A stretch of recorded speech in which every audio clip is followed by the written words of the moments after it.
Yahweh, Bahashem, Yahushai, Bahashem, Rakakadash. Double honors to our elder apostles, bishop elders of Great Millstone Brothers and Sisters, and shalom to the elect of the nation of Israel, so-called Negroes, Latinos, Native American Indians, and Israelite foreigners. Wadi Yahweh Bahashem Yahushai on a Saturday, prophesy against the kingdom of the wicked, who is Esau Edom. And without further ado, we're going to get into prophecy concerning Russia. Yeah. So this is from the RT. So there's been an event in Russia where the Wagner Group basically started an insurrection, and the U.S. media has been blowing it out of proportion. But ultimately, that's just the Lord, just, intensifying things and setting things in place, because eventually Russia will become a guard, as it is written in Jeremiah 58th chapter, unto Iran. Okay, when America becomes a guard unto the state of Israel, which will be the focal point, so to speak, of the Third World War. So this is just a quick article. It says, staggering how Western media is responding to Prigozhin's coup attempt. News outlets in the US and UK are portraying the insurrection as an existential threat to Vladimir Putin. So the US and the UK are pretty much blowing things out of proportion, as they always do. Propaganda, if you will. As news of the attempted on Putin by the Wagner private militia company filtered out to the West, newspaper columnists and pundits rushed to predict the downfall of Russian President Vladimir Putin's government. So they took this opportunity to say, well, look, Russia is imploding, Putin is about to lose his power, he's about to lose his leadership. It says a military victory for Ukraine and an uncertain end for Wagner chief Evgeny Prigozhin.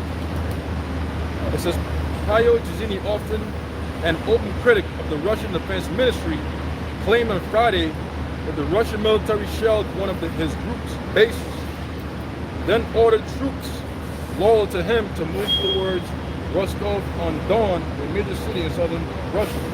From there, he vowed to march in Moscow and remove military officials he claims are corrupt. Putin has vowed to take decisive action to end Prigozhin's criminal gamble, while Russia's top military commanders have called Wagner fighters to lay down their arms before it is too late. So basically, they said, look, you gotta call this situation. And the point is this: Esau can't upset prophecy, man.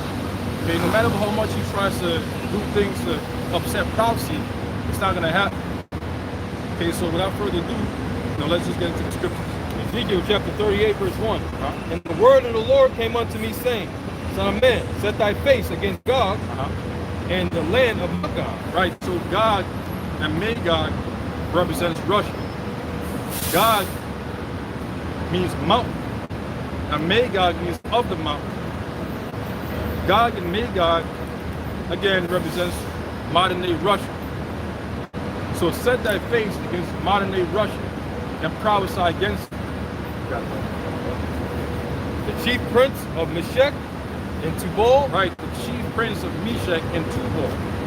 Meshech and Tubal represents Turkey today.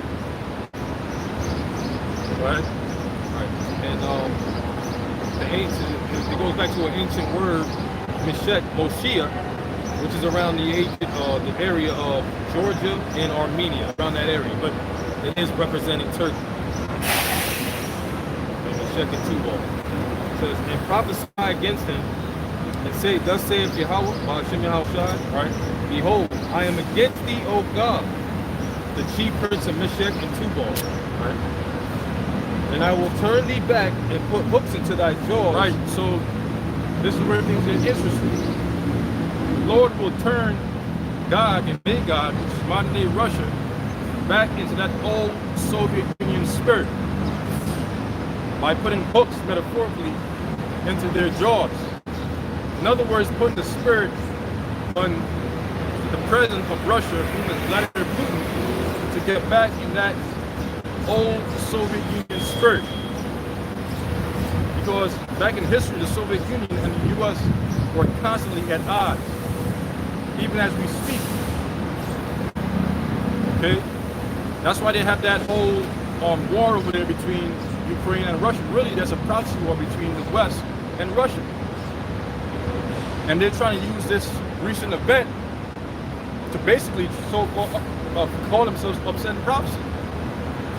Because they're saying, oh, well, this is going to be the downfall of Vladimir Putin. This is the end of Russia, so to speak. But that's not what's going to happen. The Lord is basically setting pieces together. And I will turn thee back and put hooks into thy jaws. Right.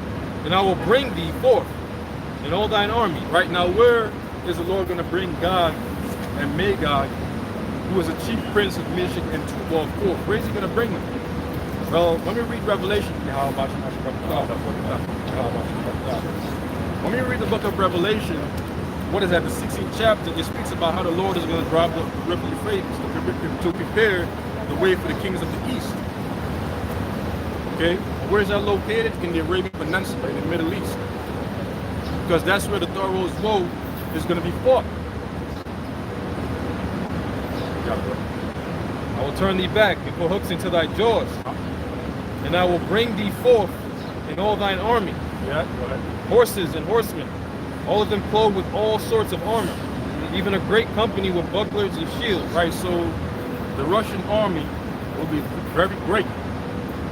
And the Lord puts His Spirit upon them to go over there into the valley of Jehoshaphat, where the Thoros Woe will be fought, in the valley of decision. Go ahead. All of them handling swords. Persia, Ethiopia. Right, Persia is modern day Iran. Ethiopia. Go ahead. And Libya. Egypt. Right, so it said Persia, which is Iran, Ethiopia is Cush, and Libya is Put. The ancient Hamites of Ethiopia and Libya is Cush and Put. Right, so that's in the land of Ham, known as so-called Africa now, which was given by a name of a Hamite, by the name of Leo Scipius Africanus. So these are actual nations on the earth. As we speak, they're part of NATO and the EU. They have dealings with America. They have trade set up. They make all kinds of money. Right? These Iranians and these Cushites, these Hamites, they're in league with Esau, the so-called white man. Right? So this is the times that we're in. We're in the times where the Most High is mustering the host in a battle. Persia, Ethiopia, and Libya with them, all of them with shield and helmet. Gomer and all his bands. Now I looked up Gomer. It's in the same area of, you could say, Meshach, Tubal is a pretty vast area. But they have like sub names to describe certain peoples that dwell in that area. Although it's in the same kind of area, right? Because as we know, over the course of thousands of years, the names of geographical locations change, and that's like part of the mystery of understanding who these people are that the Lord is talking about. Okay, but Gomer they have the ancient name of Cimmerians with a C. All right, that's like Ossetia and North Caucasus, that area, that region. Okay. And all his bands, the house of Togarmah of the north quarters, and all his bands, and many people with thee. Be thou prepared, and prepare for thyself, thou and all thy company that are assembled unto thee, and be thou a guard unto them. Right. So, what are they to prepare for? Again, Thoros Woe, which cometh quickly, according to Revelation chapter 11, verse 14. So we are in the season of war. According to Ecclesiastes, the 3rd chapter, the 8th verse. That's why these different nations have been beating their plowshares with swords and their pruning hooks with the spears. That is to say that they've been taking their economic wealth and using them towards the research and development of weapons of mass destruction, primarily ICBM nuclear missiles. Okay? So these nations are preparing for war. Okay? Move back a little bit. All right.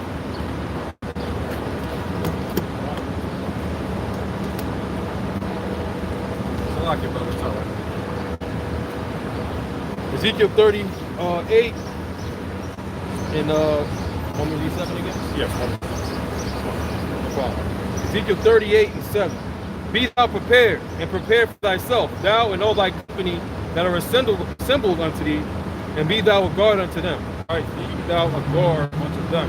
All of Russia's allies, in particular Iran, Russia will be a guard unto. Got it. And after many days thou shalt be visited in the latter years, thou shalt come into the land that is brought back from the sword, and is gathered out of many people, against the mountains of Israel, which have been always waste. Mountains really government. Because you see, the time is going to come when the Lord Yahweh, son Yahweh Shai, will also purge the land of Israel, that entire land, as we speak, with nuclear fire as well. Because it is polluted by Amalekites, which are Edomites, which according to Malachi chapter 1 verse 4, is the wicked. Right now, the nation of Israel, so-called Negroes, Latinos, and Native American Indians aren't dwelling in the land of Israel. They are yet this day in captivity here in America, Babylon the Great, and also certain parts of the world, but primarily here in America, Babylon the Great, as slaves, subject to our enemies, with the chief of them being the Edomites. So the time is going to come when the Lord is going to purge and purify his land. But it is brought forth out of the nations, and they shall dwell safely, all of them. Thou shalt ascend and come like a storm, because right now they're dwelling safely. Those scumlakites over there in the land of Israel. And they're very proud too. But that American Edomite, oh man, he's more stout than his fellows. He's most proud. And the scripture says that the pride of thine heart had deceived him. Because this devil truly believes in his heart of hearts that his house is going to continue forever. Thou shalt ascend and come like a storm. Thou shalt be like a cloud to cover the land, thou and all thy bands. Yeah, because remember, the Lord is preparing the way for the kings of the east, for Russia, and for its allies, which it will become a guard unto. Because that is where the Third World War, again, will be fought according to biblical prophecy. Refer to Joel, the 3rd chapter. Okay. Thou shalt ascend and come like a storm. Thou shalt be like a cloud to cover the land, thou and all thy bands, and many people with thee. See that? So Russia, the Russian army, and their allies are going to be like a cloud to cover the whole land. Which means that they're going to be a lot. There's going to be a great army. Got it, bro.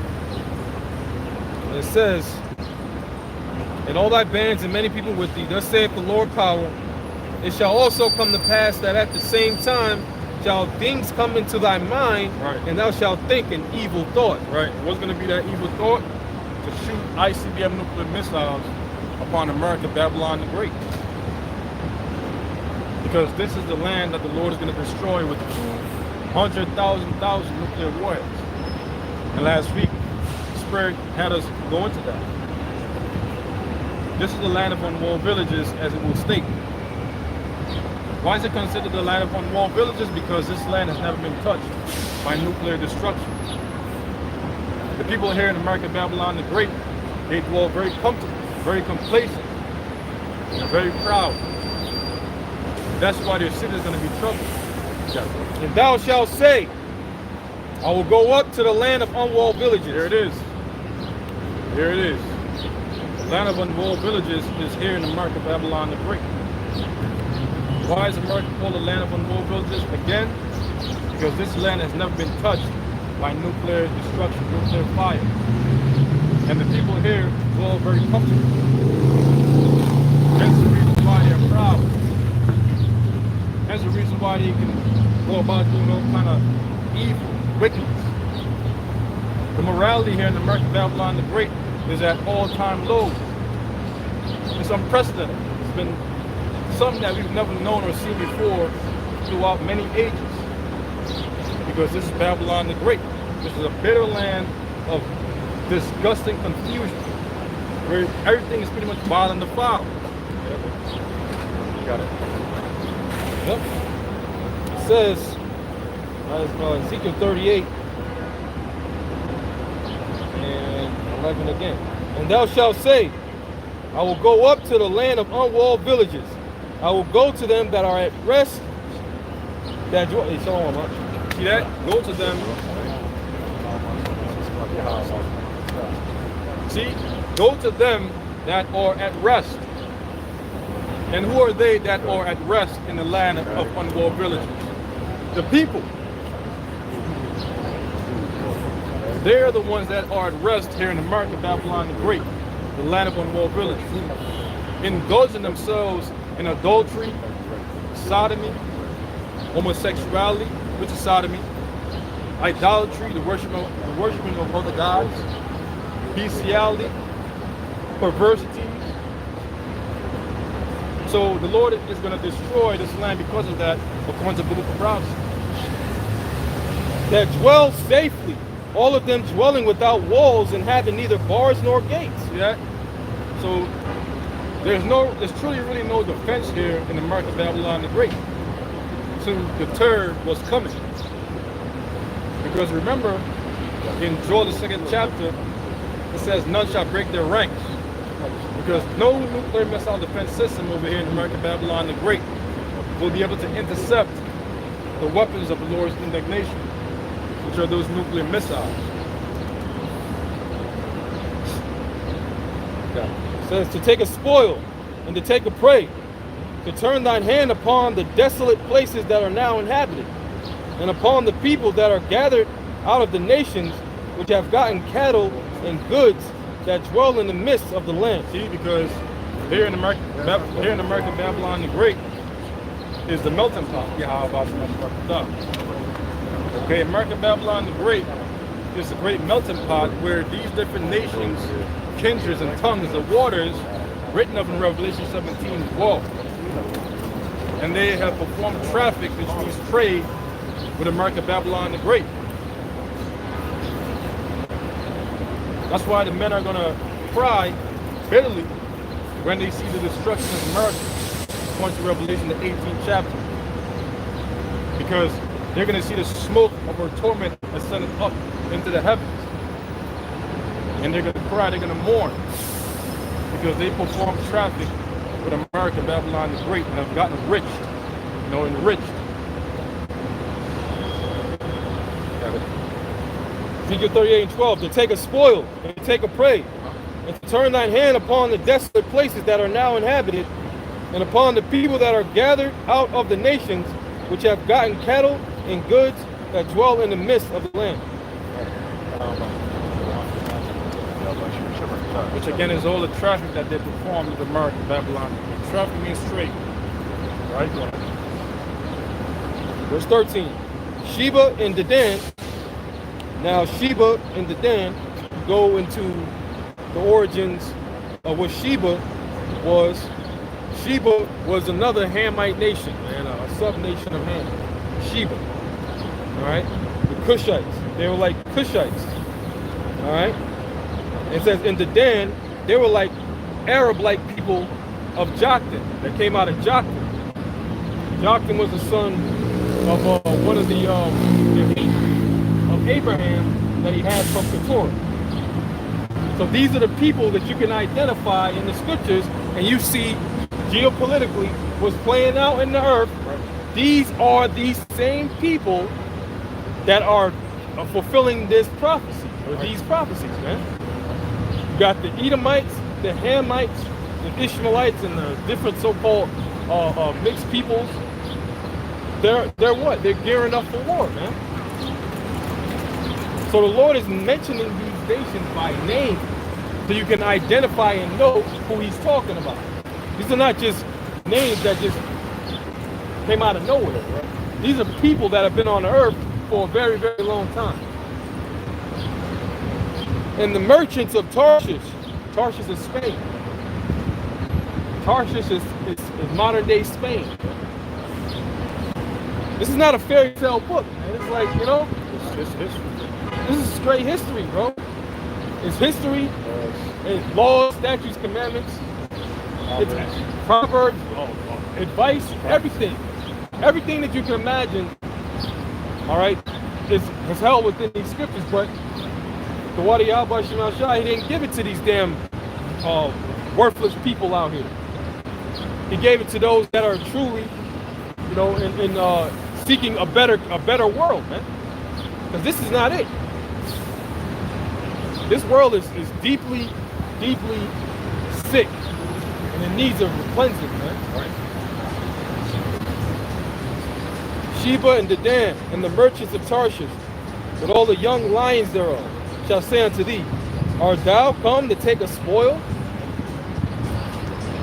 Hast thou carried or gathered thy company to take a prey, to carry away silver and gold, to take away cattle and goods, to take a great spoil? Therefore, son of man, prophesy and say unto God, thus saith the Lord power, in that day when my people of Israel dwelleth safely, shalt thou not know it? Right, because the time is going to come when the Lord is going to put His people back into the land of Israel. And that will begin to be elect of the nation of Israel. But first, that land must needs be cleansed. And it will be cleansed by thermonuclear fire. And all these nations are going to become slaves under the nation of Israel. With the chief of them being the Edomites. And after 1,000 years, they're going to be exterminated, according to Obadiah, 18 verse on down. That was it.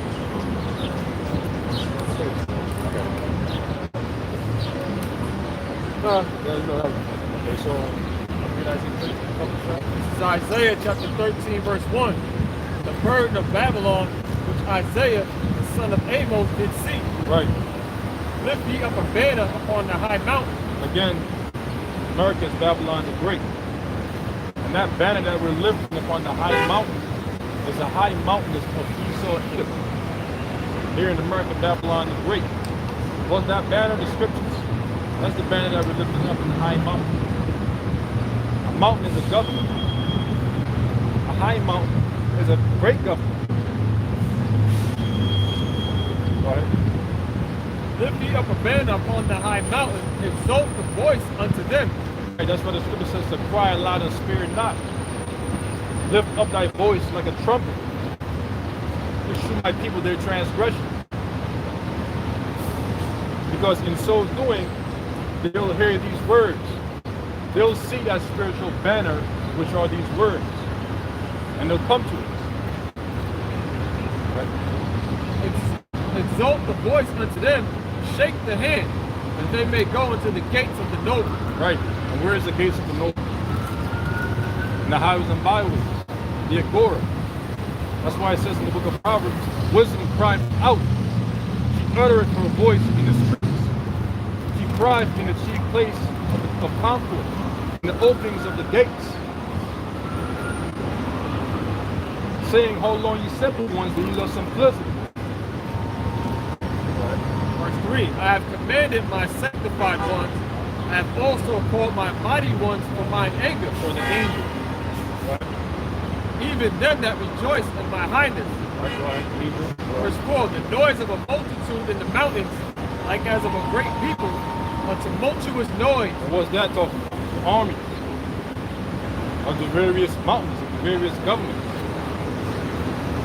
That's why the scripture says in the book of Joel, the 3rd chapter, to wake up the mighty men and all the men of war. Let them draw near, let them come up.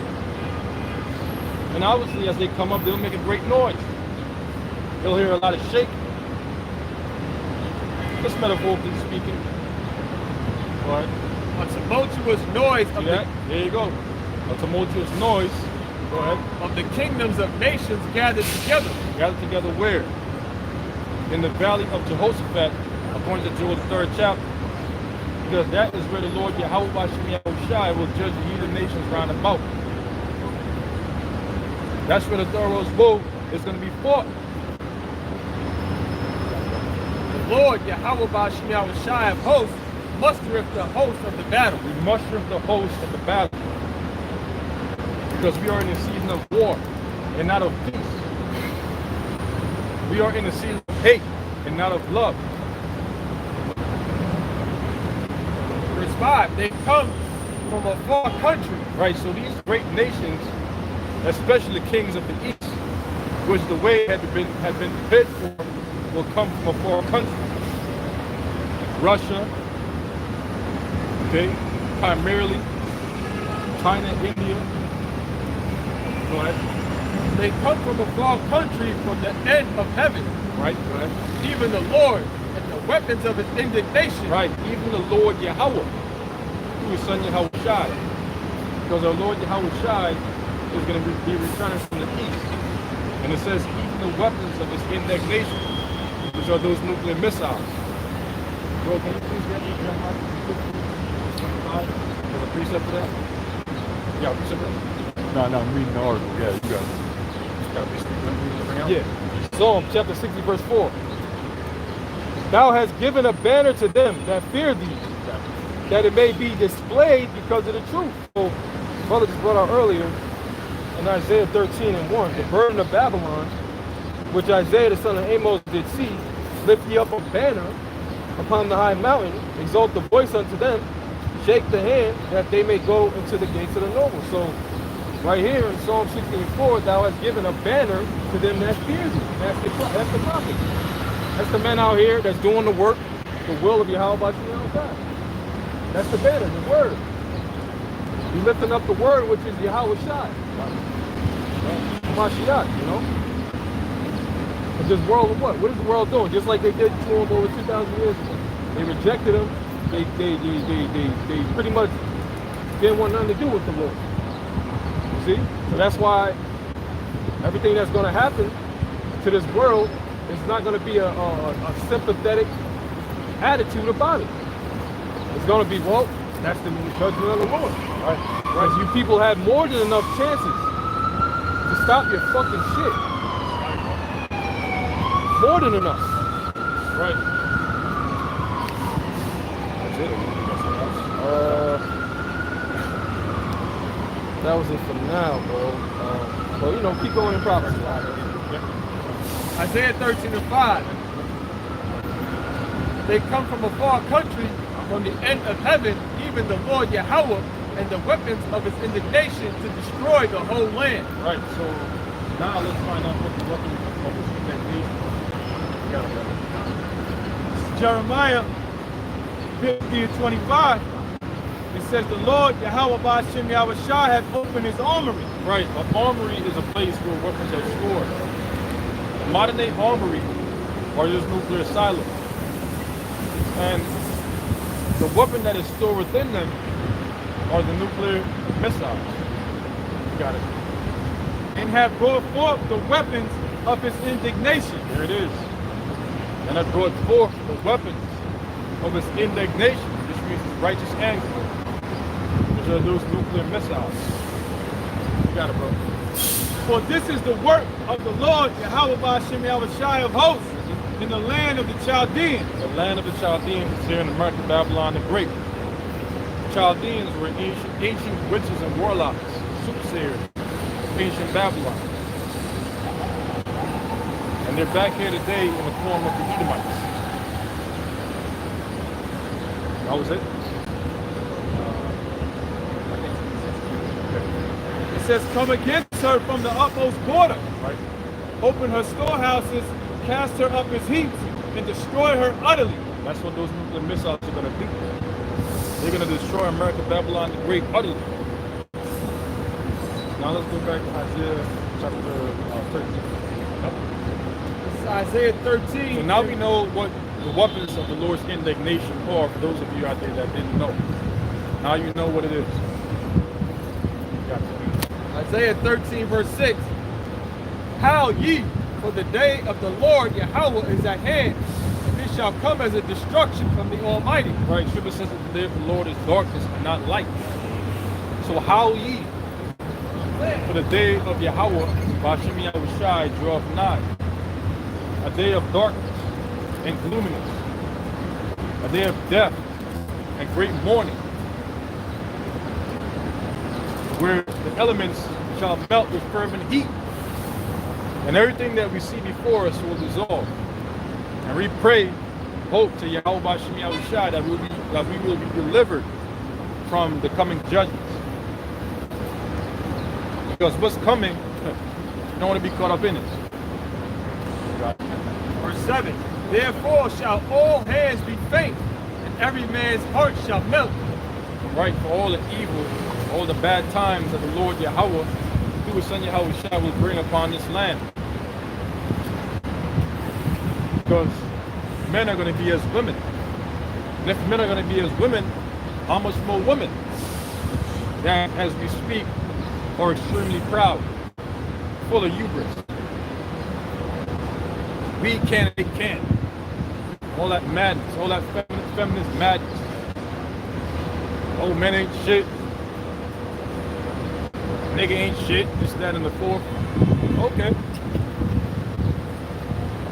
Guess what? The Lord won't give a damn how big your behind is, how pretty your face is, how big your chest is. Because when the Lord starts to open up judgment, guess what? Your breed is going to become a curse. Because men are going to start to rape and ravish a lot of pretty women. So keep talking, you know, all your big talk and whatnot. Verse 8. And they shall be afraid.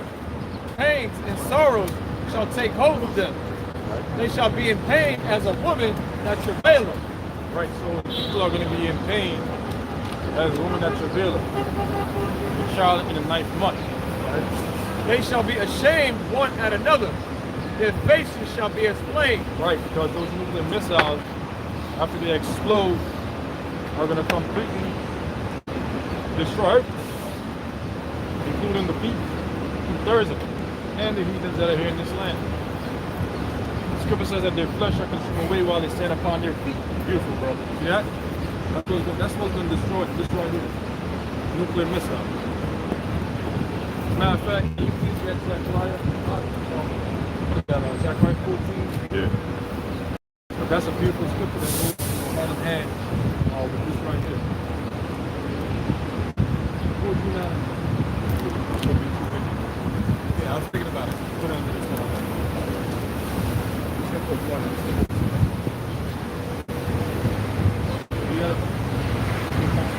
Isaiah 13 and 8. They shall be afraid. Pains and sorrows shall take hold of them. Right. They shall be in pain as a woman that travaileth. Right. They shall be amazed one at another. Their faces shall be as flame. Their faces shall be as flame. Now get that.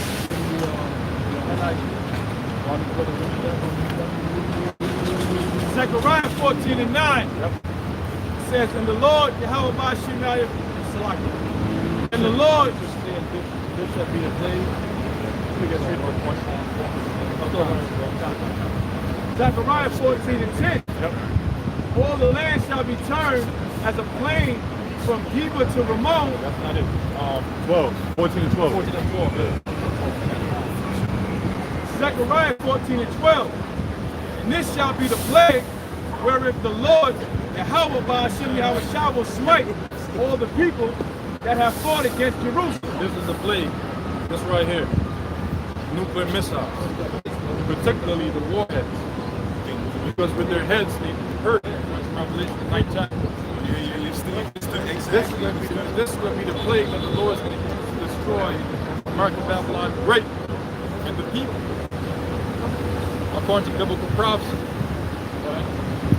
Their flesh shall consume away while they stand upon their feet, Right? and their eyes shall consume away in their holes. Just like in the movie Terminator. Remember that scene with Sarah Connor at the fence? Well, that's what's going to happen. Their literal eyes are going to consume away in their holes. metaphorically their vision for the future. Right? And their tongue shall consume away in their mouth. Right, so even their tongues are going to consume away in their mouth.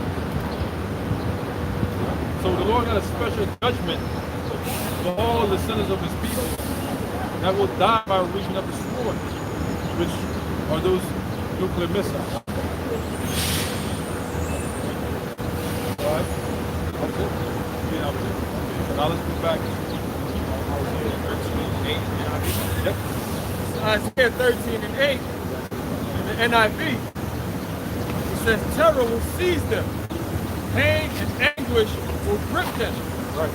They will write like a woman in labor. They will look aghast at each other. Their faces aflame. Right. So again, this will be caused by those nuclear missiles. Right? You can go back and Isaiah 13 in verse 9. Behold, the day of the Lord cometh, cruel both with wrath and fierce anger, to lay the land desolate. Right. Again, the land is American Babylon the Great. So the whole land of American Babylon the Great will be laid desolate by those nuclear missiles. Go ahead. And he shall destroy the sinners thereof out of it. There you go. So the Lord is going to destroy the sinners thereof out of it, including 2/3 of his own people, which say that the evil shall not overtake nor prevent them.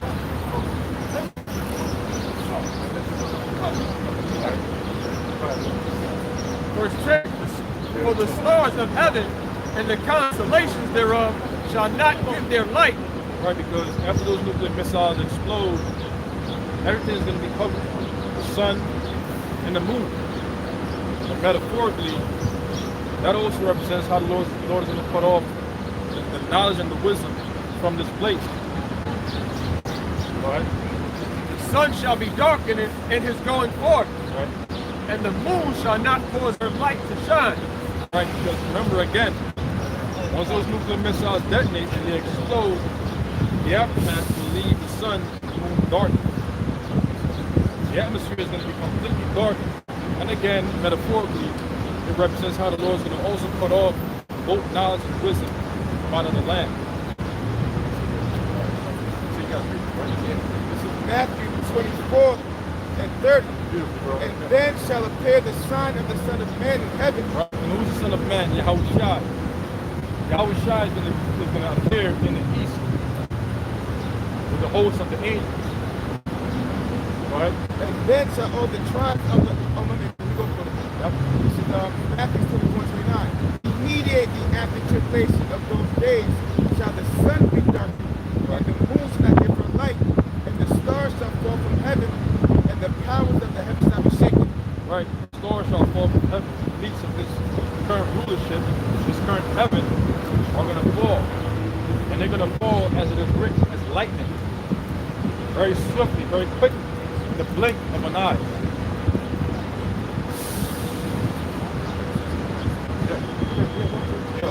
Twofold, because Yahweh Shai is going to be coming in the midst of all the angels in the midst of those missiles. Right. So that's why the sun's going to be darkened, the moon's not going to get the light, because you're going to have the army of the Lord, two armies. That's why the Lord of Sabaoth, because you're going to have the army missiles, 200,000, and the little multitude of angels that's going to be coming with Yahweh Shai. So that's why everything's going to be coming. The reason says, and then shall appear the sign of the Son of Man in heaven, and then shall all the tribes of the earth mourn. And they shall see the Son of Man coming in the clouds of heaven with power and great glory. And the clouds of heaven is not actually talking about clouds. Because when you go into the words, it's actually talking about a vehicle, man. These are the secrets and the metaphors that the Lord uses that you people don't understand. Because years ago, when the apostle was talking about UFOs, people thought that we were crazy. But now, since the devil, the white man, says that UFOs exist, now it's not a big deal. So what's the next thing now? What come to tell you that these UFOs are here to destroy you?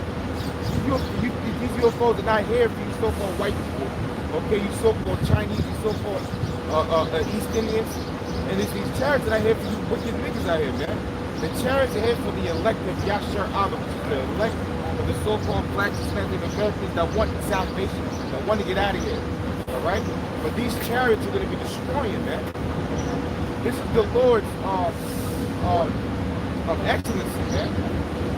All right? This is Revelation 1 verse 7. Behold, he cometh with clouds, and every eye shall see him. Yeah, it says, behold, he cometh with clouds. If you go into that word, it's chariot. Or if you actually go to that word cloud, it says the same cloud that led the children of Israel out of Exodus, man. All right? So how's that the same cloud? Because it's talking about a vehicle, man. And they also which pierced him, and all kindreds of the earth shall wail because of him. Even so, amen. Now how's that possible? How is it possible that the men that pierced the Lord going to see them when they come back? Because it's something called reincarnation, man. And that's another saying. That's another secret that you people don't know. You regular Christians don't know, man. That reincarnation is actually in the Bible. All come back. That's why the scripture says there's nothing new under the sun, man. There's no new spirit under the sun. Everybody comes back to judgment. Everybody's going to be judged when Yahushua comes back. The good is going to get judged for the good works, and the wicked is going to get judged for the wickedness, man. Go ahead, buddy. All right, let's close this video as well, right?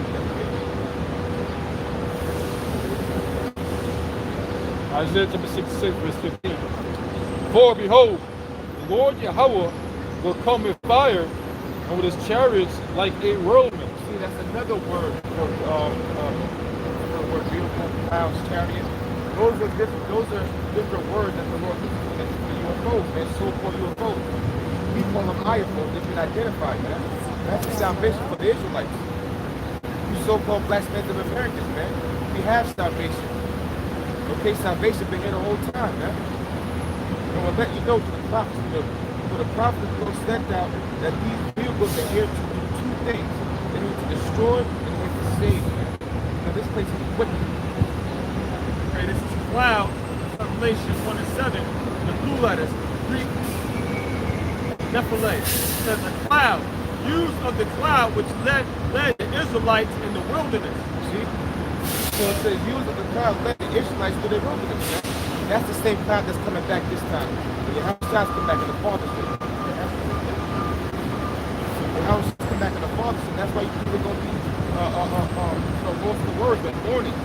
Alright? This is why Esau's trying to control the narrative, man, because our salvation is not, man.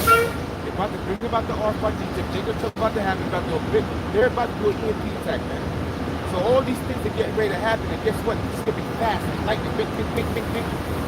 That's how fast we're not through the kingdom, man.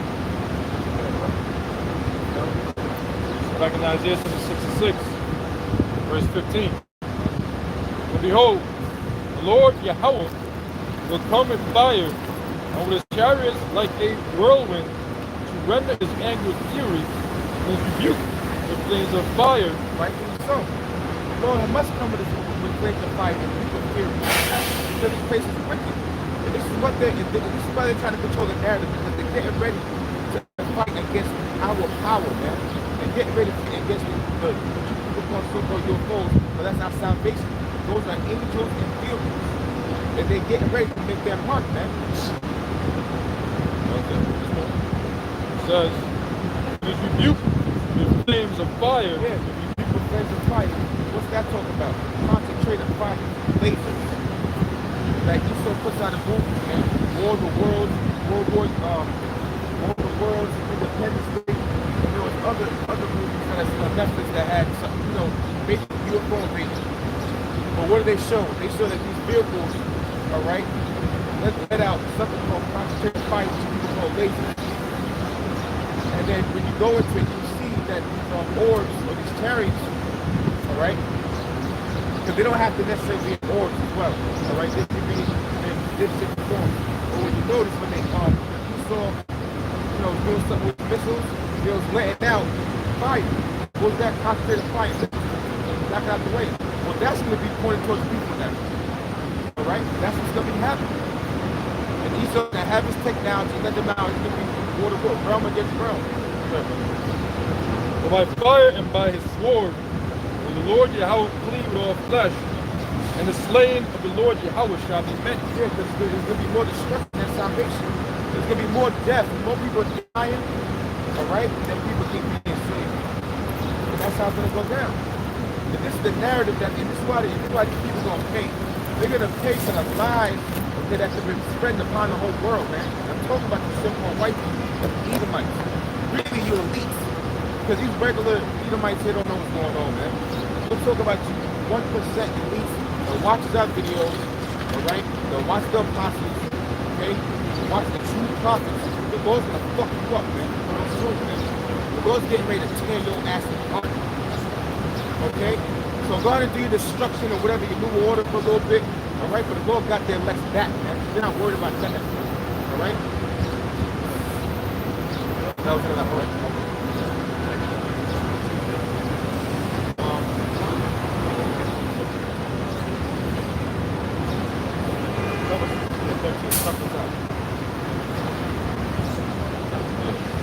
Second Ezra 13, it says, and it says, and it came to pass after 7 days, I dreamed a dream by night, and lo, there arose a wind from the sea. Okay, because what happened was, let's get into the description of it. All right, Ezra was put in the spirit because the Lord had it fast, man. So he was put in the spirit, all right, and he actually seen this, man. All right? The Lord has control of time, so he's actually put in the future, all right, and showed exactly what the angels did and showed. It says, and lo, there arose a wind from the sea, and it moved all the waves thereof. Now, when it talks about sea, it's not talking about the actual ocean. It's actually talking about the heavens, Shemayim, the sky. Because we're actually in water. Water within the waters, man. I was actually spinning that the other day. We're in water. What's H2O? What's O2? It's just one, you know? But it was too far from you there. We're in water right now. Yeah. Water within the water. Right. But I was just saying, you know, how we're actually in water right now. Yeah. But so the sea represent people? Yeah. Read it again. This is verse 2, and lo, there arose a wind from the sea, that it moved in all the waves thereof. And I be Okay. But you have some people, I'm not going to give you the group, that's actually talking about the Lord coming out of the ocean. All right? You have to get these scriptures cleared up, man. Because that's how you can get bugged out. You don't have the real prophets bringing scriptures down properly, man. Because people like to go bring shit. When you go into it, the book of Genesis, it says, the Lord created man from the dust of the ground, right? But the dust of the ground, at that point, it was moist. Right? Remember, you went up from the earth, and you went up from the earth. Right? So the waters was already there. The Lord just formed the earth out of the water. And that's why when it metaphorically says waves or the sea, because mankind came forth from the waters. Okay? That's the sons of God, the sons of men, and the sons of the wicked. All living things came out of the water. So that's just to add to what you're saying, huh? Just to add to what you're saying. That's how it does link up with, you know, the sea being people. Because we came from the water. Like the brother said, Revelation said that. What chapter was that? 17 says, you know, the beast represents the waters. I mean, And that wind also represents what? Destruction. When you read Isaiah 66:15, it tells you that the Lord comes with his chariots like a whirlwind, right? When you hear about that wind, the wind also symbolizes like what? A strong force. So Yahweh Shah is coming, like it says, it arose a wind, right? A wind that moves all thereof. So that's that force our Lord is coming with. Yeah. Second Ezra chapter 13, verse 3. And I beheld, and lo, that man waxed strong with the thousands of heaven. It says, and I beheld, and lo, that man waxed strong with the thousands of heaven. and that man's talking about when we're working according to the Christ of Howard Shah. He said he waxed strong with the thousands of heaven. What's the thousands of heaven? The thousands of heaven talking about the UFOs, man. The so-called UFO. The UFO race, the people that they're lying to people about, man. It's not green men or great men, okay, in those vehicles, man. All right, those are angelic, dark-skinned beings, man, that look like us, basically, man. They look like Negroes, basically, man. To make it easier for people to understand. They're dark-skinned angels. The angels are dark-skinned men, and that's the last thing Esau wants to touch. Man. Read that again. It says, and I beheld, and lo, that man waxed strong with the thousands of heaven. And that man, guess what? That man looks like a so-called Negro. And that's why everybody's gonna be mourning, man. When you go to that mourn, that word mourning means people gonna make a high-pitched sound of pain. They be mourning because who wants to see this? All right, only the elect. But you people don't want to see. That's the last thing you people want to see. Crack standing on a UFO, probably bigger than the Earth, man. That's the last thing you want to see, man. Okay, all you people, even you northern tribes, man. Okay, and Benjamin, West Indian, they don't want to see a black man cracking that sky, man. They want to see a pale devil. And this is why people are going to be mourning, man. Because why the Israelites, but the prophets is right the whole time. And when he turned his countenance to look, all the things trembled that were seen under him. Yeah, because why? Because the house is coming down force and down power, man. Okay? Verse 4. And whensoever the voice went out of his mouth, all they burned that heard his voice. That's the point when it gets to the voice will come out of his mouth. Talk about the fathership, the concentrated fire that's going to actually be coming out this fathership, man. All right? Because the Lord has a controversy with the heathens. First and foremost, when he saw Edom in his army, man, and the wickedness that they're doing. So the Lord's not coming back here to sit down in the summit, all right, and you know, and write treaties and everything else. Say, you know what? Well, you did my people wrong, but we have to work out like this. The Lord's coming to straight violence, man. What does it say right there? It says, and whensoever the voice went out of his mouth, all they burned that heard his voice. Well, what's that? That's not army. All the Esau's technologies, all of your army, all your so-called crowd, you know, your AI, that's gonna be nothing. That's gonna be destroyed. All right? Because the Lord gave you those weapons, man. Like as the earth faileth when it feeleth the fire. So this can be fire. This can be heavenly fire, man. A fire that Esau hasn't been felt or understood yet. Okay? Verse 5. And after this I beheld, and lo, there was gathered together a multitude of men out of number from the four winds of heaven to subdue the man that came out of the sea.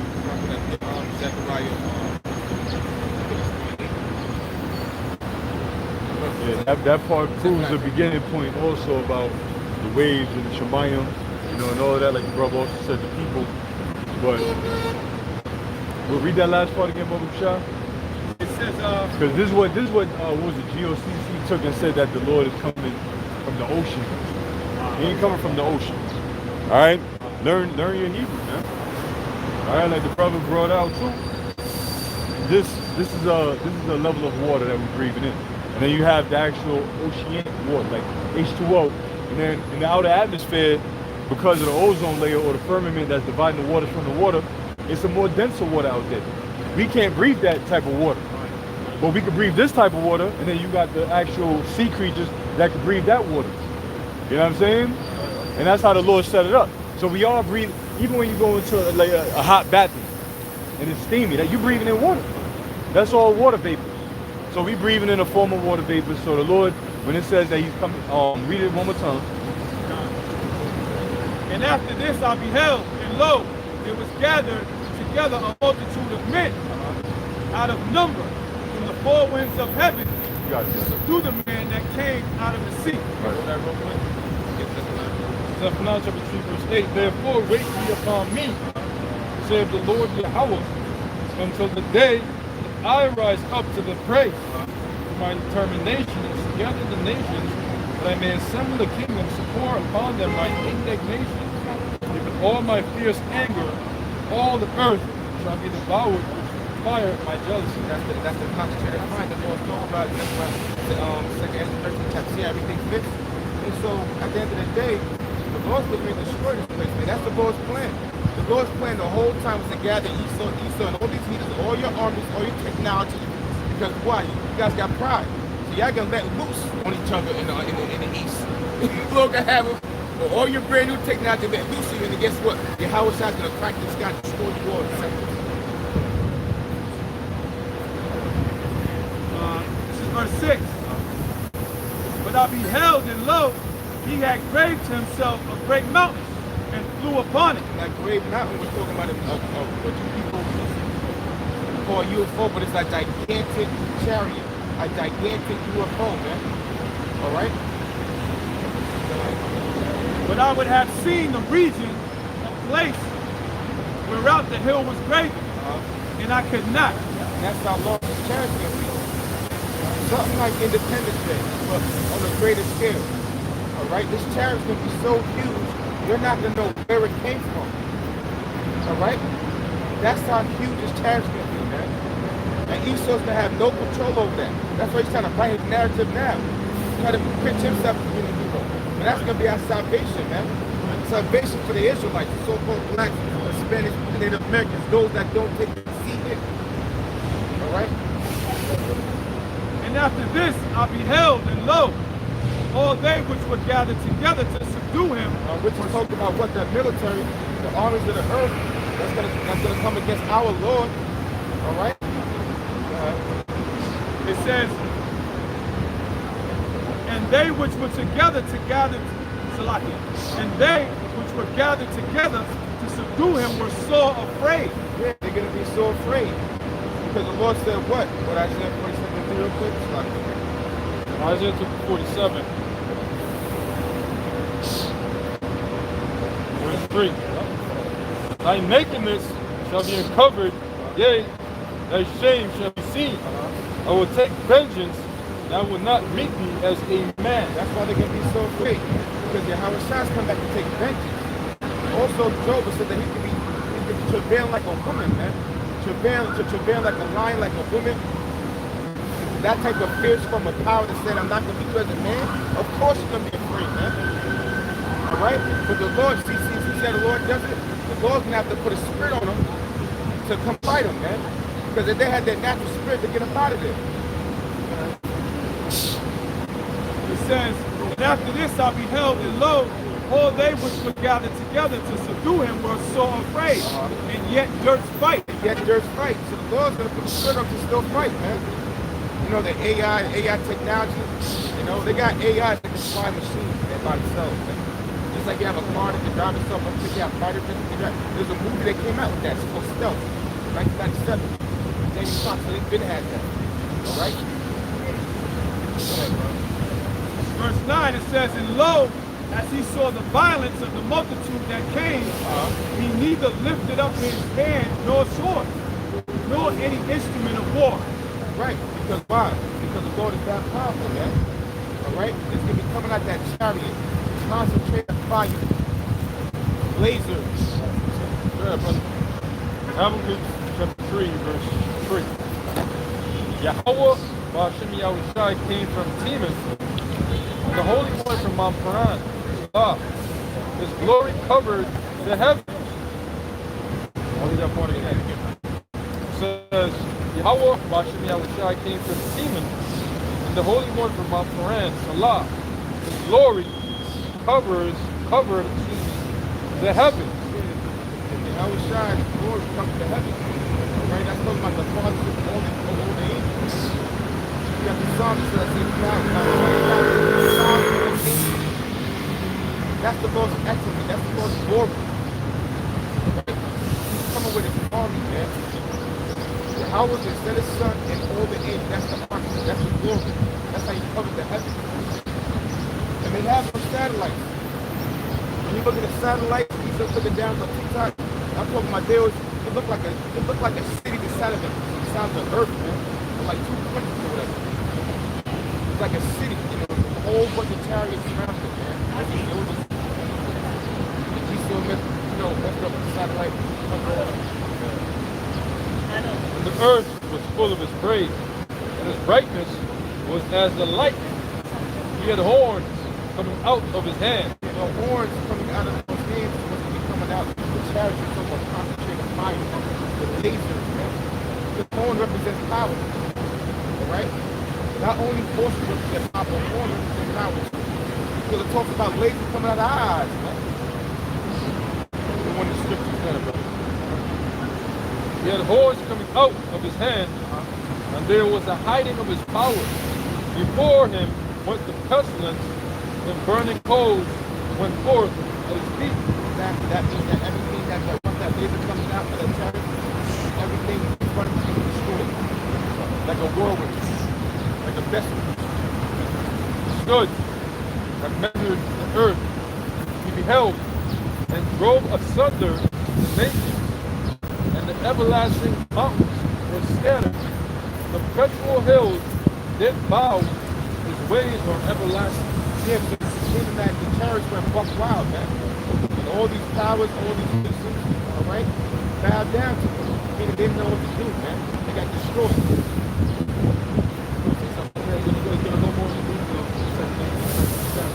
So that's that. That, you know, a perfect piece. That's the second. 13 and 10. When only I saw that he sent out of his mouth as it had been a blast of fire, and out of his lips a flaming breath, and out of his tongue he cast out sparks and tempest. So it's not actually talking about a tongue, it's not actually talking about a lip, it's not actually talking about his hand. It's talking about the vehicle that the Lord's going to be in, and it's that concentrated fire is going to be coming out of that lip. That's what's going to be coming out of these chariots, man, lasers. And just like we showed you, it's all throughout the scripture. So the UFO thing is not something new, man. All right? That's part of our heritage.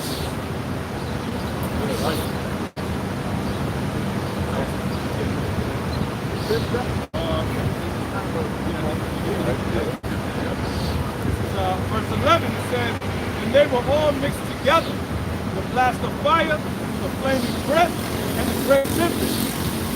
Fell with violence upon the multitude, which was prepared to fight. Think about that for a second, man. Think about that scene. Because we're not just reading this thing to bring it down to you. We're thinking these things, man. So this is really and truly going to happen. All right? All the armies of the earth are going to be destroyed by one blast. So how big is that blast? That ship that's, how it's not to be standing on, man. All right? It's going to be light work for your house that destroys the army. It's going to be light work. That's why it says there again, verse 5, before him went the pestilence. Before him went the pestilence, and burning coals went forth at his feet. He stood and measured the earth, held and drove asunder the nations, and the everlasting mountains were scattered. The perpetual hills did bow, his ways are everlasting. It says his ways or ways. He says his ways are everlasting. So those chariots come to destroy, man. Right? The chariots are coming to destroy nations. That's what they're coming to do. That's the chariot scripture right there. Right. And it says the mountains, right? It says mountains and hills besides that, bro. Yeah. Read that again. Because Esau is the greatest, this government is the greatest mountain that's standing, bro. Actually, this is, hey, no other kingdom was ever compared to the golden cup in the Lord's hand, besides Babylon the Great. Even though Nebuchadnezzar's kingdom was like the head of gold statue, and that really did a good ass whooping to the southern kingdom, right?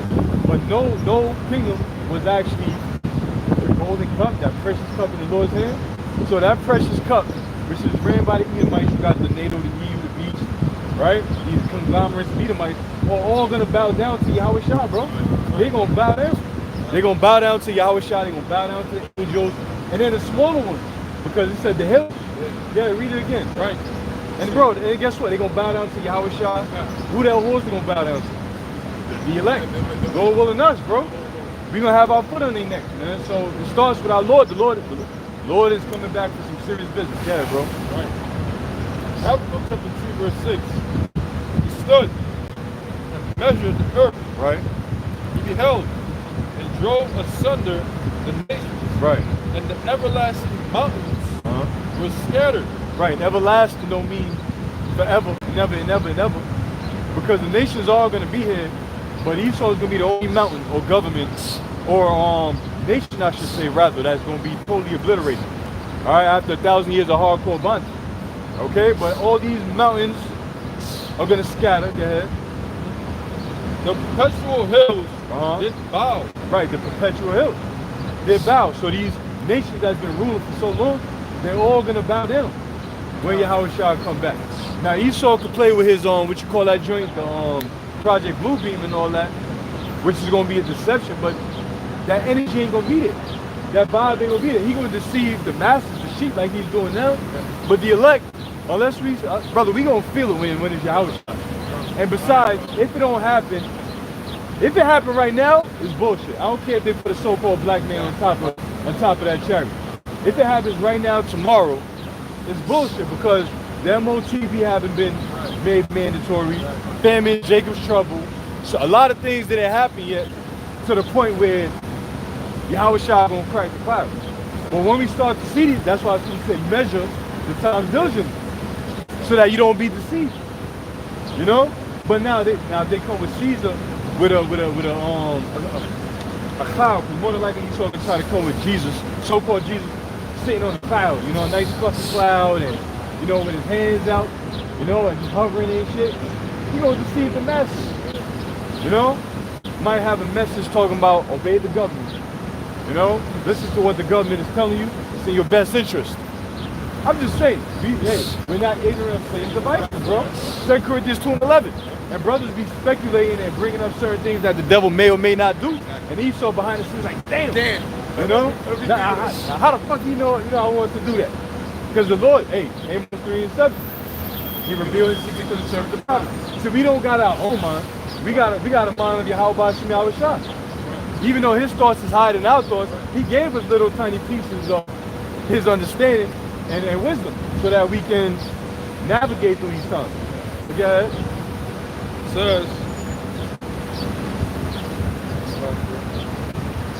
says, the perpetual hills that bow, his ways are everlasting. That's it. His ways are everlasting. And what's the strongest one out of them all? The truth. So that's gonna last forever. You got it back, bro. Wherever you was at. Yup. Yeah, bro. Finish that on spot. This is 2nd Ezra chapter 13 and 11. And they were all mixed together, the blast of fire, the flaming breath, and the great tempest. Yeah, that's that complicated fire. Like you say, like the visualize things. When you speak, I like to see. I can see it. You know what I'm saying? You visualize things, man. Oh. Yeah, another name for prophet seers. You know, you see these things. Hold on, one more thing, bro. Hey, it said that all eyes gonna see him when he come in that chariot, right? And you made an excellent point.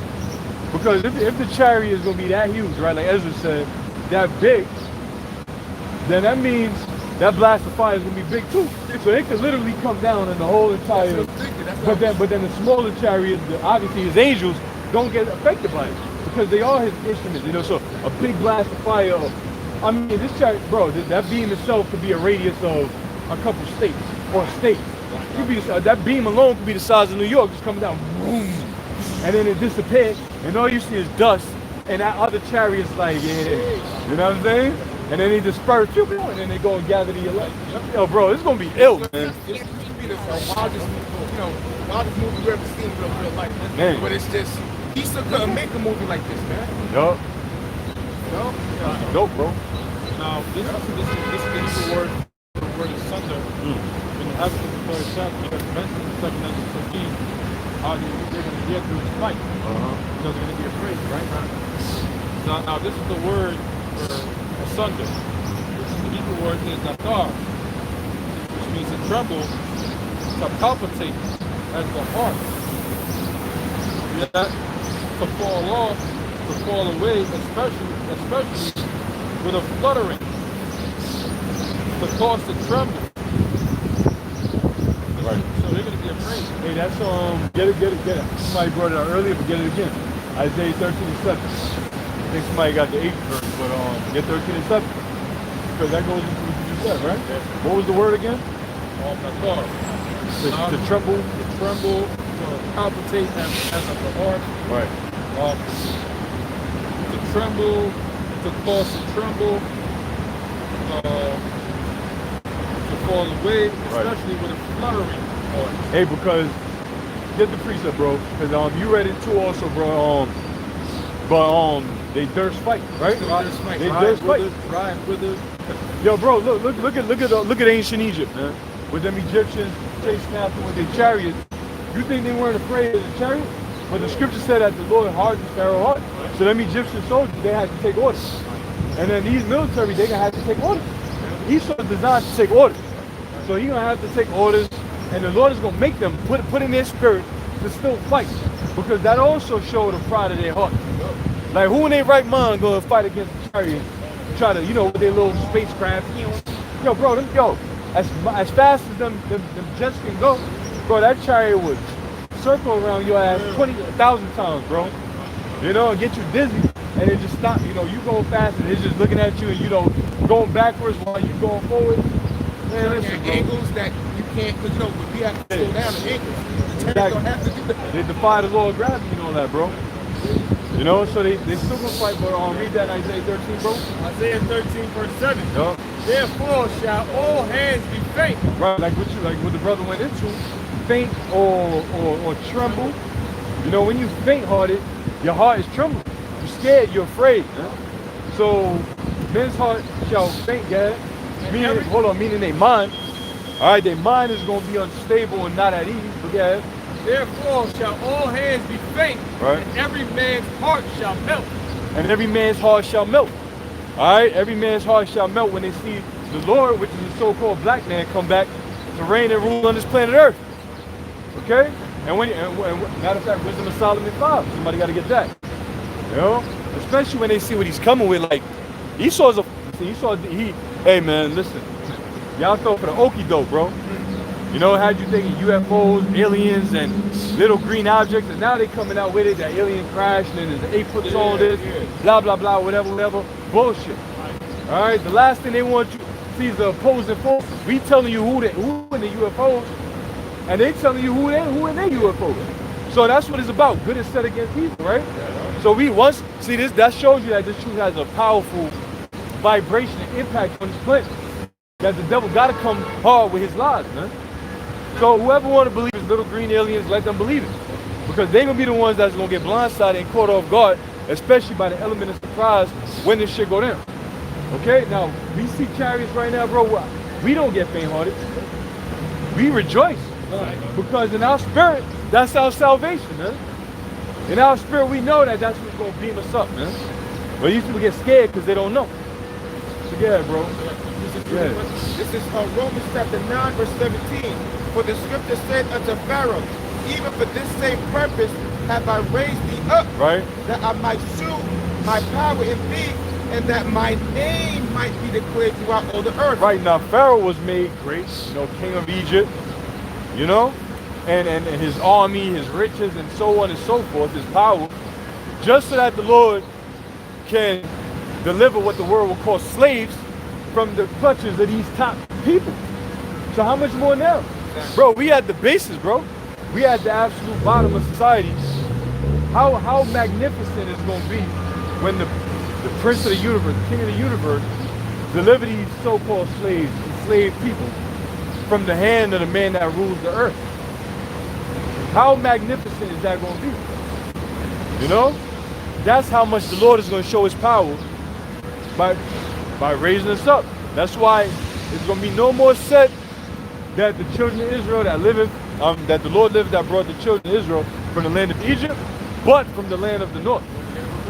Yeah, that's how you stay in Romans 19 because it actually goes into hardening Pharaoh's heart. So it's going to be a great deliverance, man. And before that happens, of course, a process of a few prophecies must come to pass. And that's why we are constantly blowing the trumpet, warning the people, letting you know what exactly these prophecies are. Like pay as you go. All right, keep the point. When you tap for, the bus just passed by and says pay as you go, and there's a phone on the scanner. That's what this world's heading. You know, cashless society, exactly. July 1st, where's July? July 4th, what is it, 1776? You know, the birth of the Illuminati. What a perfect month to bring this out. You know? What a perfect month to have the CBDC go live. And 4th of July is a big ass holiday. Everybody gonna be celebrating that. You know? While they worrying about 5 Edomites that allegedly got imploded and some submarine and all that bullshit. You know, perfect distraction. Perfect smoke screen. You know? As a matter of fact, Lord was in the spirit. I was actually going into certain articles on exactly what I'm saying. So Lord, I'm gonna go into a couple of that. But read on. How happened in 1912? Well, yeah, I did that last night. Yeah. Yeah. But like you said, nothing under the sun. You know, new under the sun. Like, that can't be just a coincidence, bro. No, it's not. Not at You all. already know. Not at all. Huh? Yeah. You know, and then one was called Titanic, the other one was called Titan. Which Titan is the word Titan, I believe it means like some grade, you can look it up, some grade of stature or something along those lines. You know, highly esteemed or something. You got it? The word Titan? Yeah, just look it up real quick. Verification's sake. Yeah, because you got Titan and Titan Inc. or Titan. Same shit. It says a person or thing of very great strength, intellect, or importance. Well, there you go. You know, America's a Titanic. America's a sinking ship. You know, like I had a dream through the spirit not too long ago. I did a video on it too, but like, you know, it was a ship that was sinking and people was at the top of it, and it was sinking in 3 phases. You know, like 3 different levels. The first level was already damn near submerged underwater, and then when I was in the dream, it was like in between the second part of the ship sinking. So it's gonna be another crisis, bro. And then the final shit is gonna be the destruction when this shit is totally sunk. You know, America, the Titans, the Titanic. The Titanic just symbolizes America, man. You know, and the elites, they want this place to fold and crumble so they can totally have control over it. But yeah, what you got? You did about the Titan. I have put the little people into it. And there was a book that was published in 1898 about a Titan sinking. And then it got republished in 1912 called The Wreck of the Titan. Look at that, bro. Look at that. Matter of fact, you say that one more time, brother. Check it out real quick. This is what the book looks like. Let me show the camera. This book got republished in 1912. In 1912, it tells you the month? It didn't say the month. All right. Well, you know what? It's still 1912. That's what it says in the book. But the original book was called Utility, and it was published first in 1898. 1898. And then it got republished in 1912 as The Wreck of the Titan. Look at that, look at that. Look at that. It shows Like been playing hell yeah. Hey, bro, listen. I'm totally, I ain't going back on this, but anytime the media get the masses' attention, then it's bullshit. I don't give a fuck. Nothing changed my mind on that. Everybody and their mama talking about that shit. So anyway, it's like another PSYOP, psychological operation. How do you play on somebody's psyche? By attacking their emotions. You know? You get their emotions and that's how you get their psyche. And that's what they're doing. Oh my God, they went to, and then who was talking? Oh, the brother was playing some things in the vehicle, right? The brother was playing some, the car priest was playing some joints on the videos, and they was talking about how something along the lines going down there, and people discovering that there's no visible damage due to an iceberg now. You know what I'm saying? You know? Because wait a minute, if an iceberg sank the shit, and if they actually do like archaeological shit on it, where's the damn big ass strait? Where's the you know what I'm saying? So we know he's up to something. And yes, these devils they would sink an entire ship full of people. Hey, 9/11. Yo, The Titanic ain't nothing but another 9/11. exactly. All the motherfuckers in the building was sacrificed. Everybody on that ship was sacrificed. Even those rich, influential billionaires at the time, which would be billionaires, multi-billionaires today, who were opposing the Federal Reserve. So it's fishy, super fishy. Esau's a big stinking fish. You know? Yeah. Yeah, because if they reveal evidence as to how the ship like sunk, that would have made a lot of people question now. It wasn't an iceberg that actually made the ship sink. It was actually a bomb or something. That's what I think. But you know what too? Like, hey, back in the day, we used to say Leviathan sank the ship. He very well, he can fuck with it. We don't know. That's something we gonna find out, you know, when the Lord reveals it. Or like I was thinking about that too. Like I believe, like you said, a bomb. I believe there was a breach in the ship, easily to have it snap. It could just snap. You know what I'm saying? To make it sit that way. You know what I'm saying? I believe it could have been a breach in the shit because the elites at the time, the JP Morgans and them, they could have paid off the dude that built the shit. The engineer. I want to pay them all, pay off the engineers. Don't say nothing. You know, make the vessel weaker. But hey, that's all our prophetic spiritual speculation. That's, you know what I'm saying? Like logical too. It's It like, is, hold it on, is. like these people, you know, and this is during the time of 1912, so they were just getting into innovative building structures and all of that. So it makes sense. It's logical and reasonable. It's logical that when they thought that they perfected the way they built it, but the way they built it, it wasn't going to be indestructible. Right. There's something in the infrastructure that just fuses all over and it could have been that. It wasn't meant to be indestructible. Just like if you look at how the towers went down, that was a controlled demolition. Ships don't just sink. They can sink, but they don't just fucking sink. You know? They don't just sink. An iceberg is big, it's huge or whatever, and it could damage a fucking ship. But the snapping in half, you know? Alright man, same to you, bro. Yup. Alright, so whoever was reading, go ahead. Nah, you can drop that. And yeah. Now I'm gonna go into the Fed now shit because that's right around the corner. We'll usually yeah. So yeah, in that order.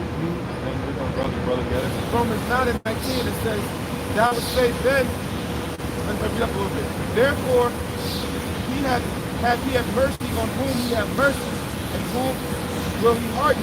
Right. Thou would say then unto me, why doest thou yet find fault? For who hath resisted his will? Nay, but, O man, art thou that repliest against the Most High? Right. Shall the thing formed say to him that formed it, why hast thou made me thus? Right. Have not the potter over the clay of the same lump to make one vessel unto honor and another unto dishonor? Absolutely. Same play, different purpose. I need a toilet and I need a nice fancy plate. Sit on a toilet with good plates, right? Yeah. That's what you eat off. And that's where you dispose of what you ate off of in the damn toilet. You know? So that's Esau. Esau's a toilet with a plate. Yeah? It says, 22, what if the Most High, willing to show his wrath and to make his power known, endured with much long suffering the vessels of fitted for destruction? Which is the wicked. Starting with Esau, Edom. See, so all the wickedness that we see, as much as it irks our spirit, the Lord is being long suffering for that in order to show his power. And his power is gonna be devastating. So who the hell are we? Like you know, we want to do this. We can't do shit right now. And it ain't time to win. The anger that we think we got is a damn joke inside of what the Lord got going, man. You know, the Lord is like, hey, you think you mad, bro? You don't know the half. Because Yahweh knows it all. From carnation to carnation to carnation. Even going back in the garden, he's still mad. Like, you know, even though it's the Father's will, he's like, man, I'm gonna get this motherfucking serpent, man. You know, that damn serpent, that old serpent, the devil. You know, even though it's all designed, guess what? The Lord's still gonna allow, the Most High still gonna allow his anger to take place. You know, we angry. So the Lord's gonna allow us to unleash that anger when that time comes. Because you say, I would take vengeance to Edom by the hands of my people, Israel. You see? So we gonna take vengeance too. Go ahead. You know, it makes sense what you said, because how does a man feel if somebody messes his woman? You went Exactly. behind that, go speak to my woman, You man. get mad at both of them. So, The deceiver and the deceived, man. You get mad at both of them. You get the deceiver, you gonna get mad at that motherfucker, because you know you a man, you supposed to know the boundaries, and your woman, she went the fuck off. So that's why a lot of Eves are gonna get killed out here in the name of Eve. You know? And then Esau, he's already fucking done, so it don't even matter. But that was it, right? Alright, go ahead, Which is in Solomon chapter 5. Start one. It says, then shall the righteous man stand in great boldness Right? before the face of such as have afflicted him, Right? The righteous man is talking about the elect of the nation of Israel, yeah? and made no account of his labor. Right? During the time of slavery. Matter of fact, all the inventions were all, I say 99.9% if anything. But all them inventions that's useful, resourceful, and highly, the traffic lights, bro, were invented by so-called Negroes, right? Israelites, man. But Esau made no account of those labors because at the end of the day, think about it. If you put in a slave position, well, you got nothing but time to think. That's number one. You know, we work and think. Israelite, we work and think. We use our brain. That's when we use our brain. So now you thinking like, damn, how can I make my fucking job easy? You know? And then you got an idea, and this idea becomes something, and then slave master, the culture vulture, see it, Esau, and then he encouraged you to do it. He give you the tools and the resources. Hey, you want this? Go ahead. You know, not like in the Apocrypha says that he will be for you if he can use you. But then when he done with you, he gonna pretty much throw you out. I'm roughly paraphrasing. Put you to the side.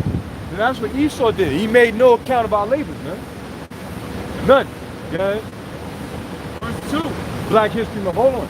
Black History Month, bro. So-called Black History Month. Oh, you don't hear nothing about inventions. You don't hear shit about inventions. You know? You don't hear nothing about that. What do you hear about? Rosa Parks. You hear about Martin Luther King and Bailey Malcolm X. You know? Same old bullshit. Yeah. Yeah. All of those men they mentioned Black History Month, they're all synonymous with our struggle. Exactly. Nobody Exactly. lift them. Exactly. Yeah, that's a beautiful point. They're not synonymous with black excellence, so to say. They won't call us black. You know, it's like excellence, like things that made us better, but it was things that kept us oppressed, depressed, and us trying to fight through it. Fuck that, man. The real, man, this is gonna be Black History Month. My eyes, it's gonna be Israelite History Year. Every day, every year in the kingdom. Every year in the kingdom, bro.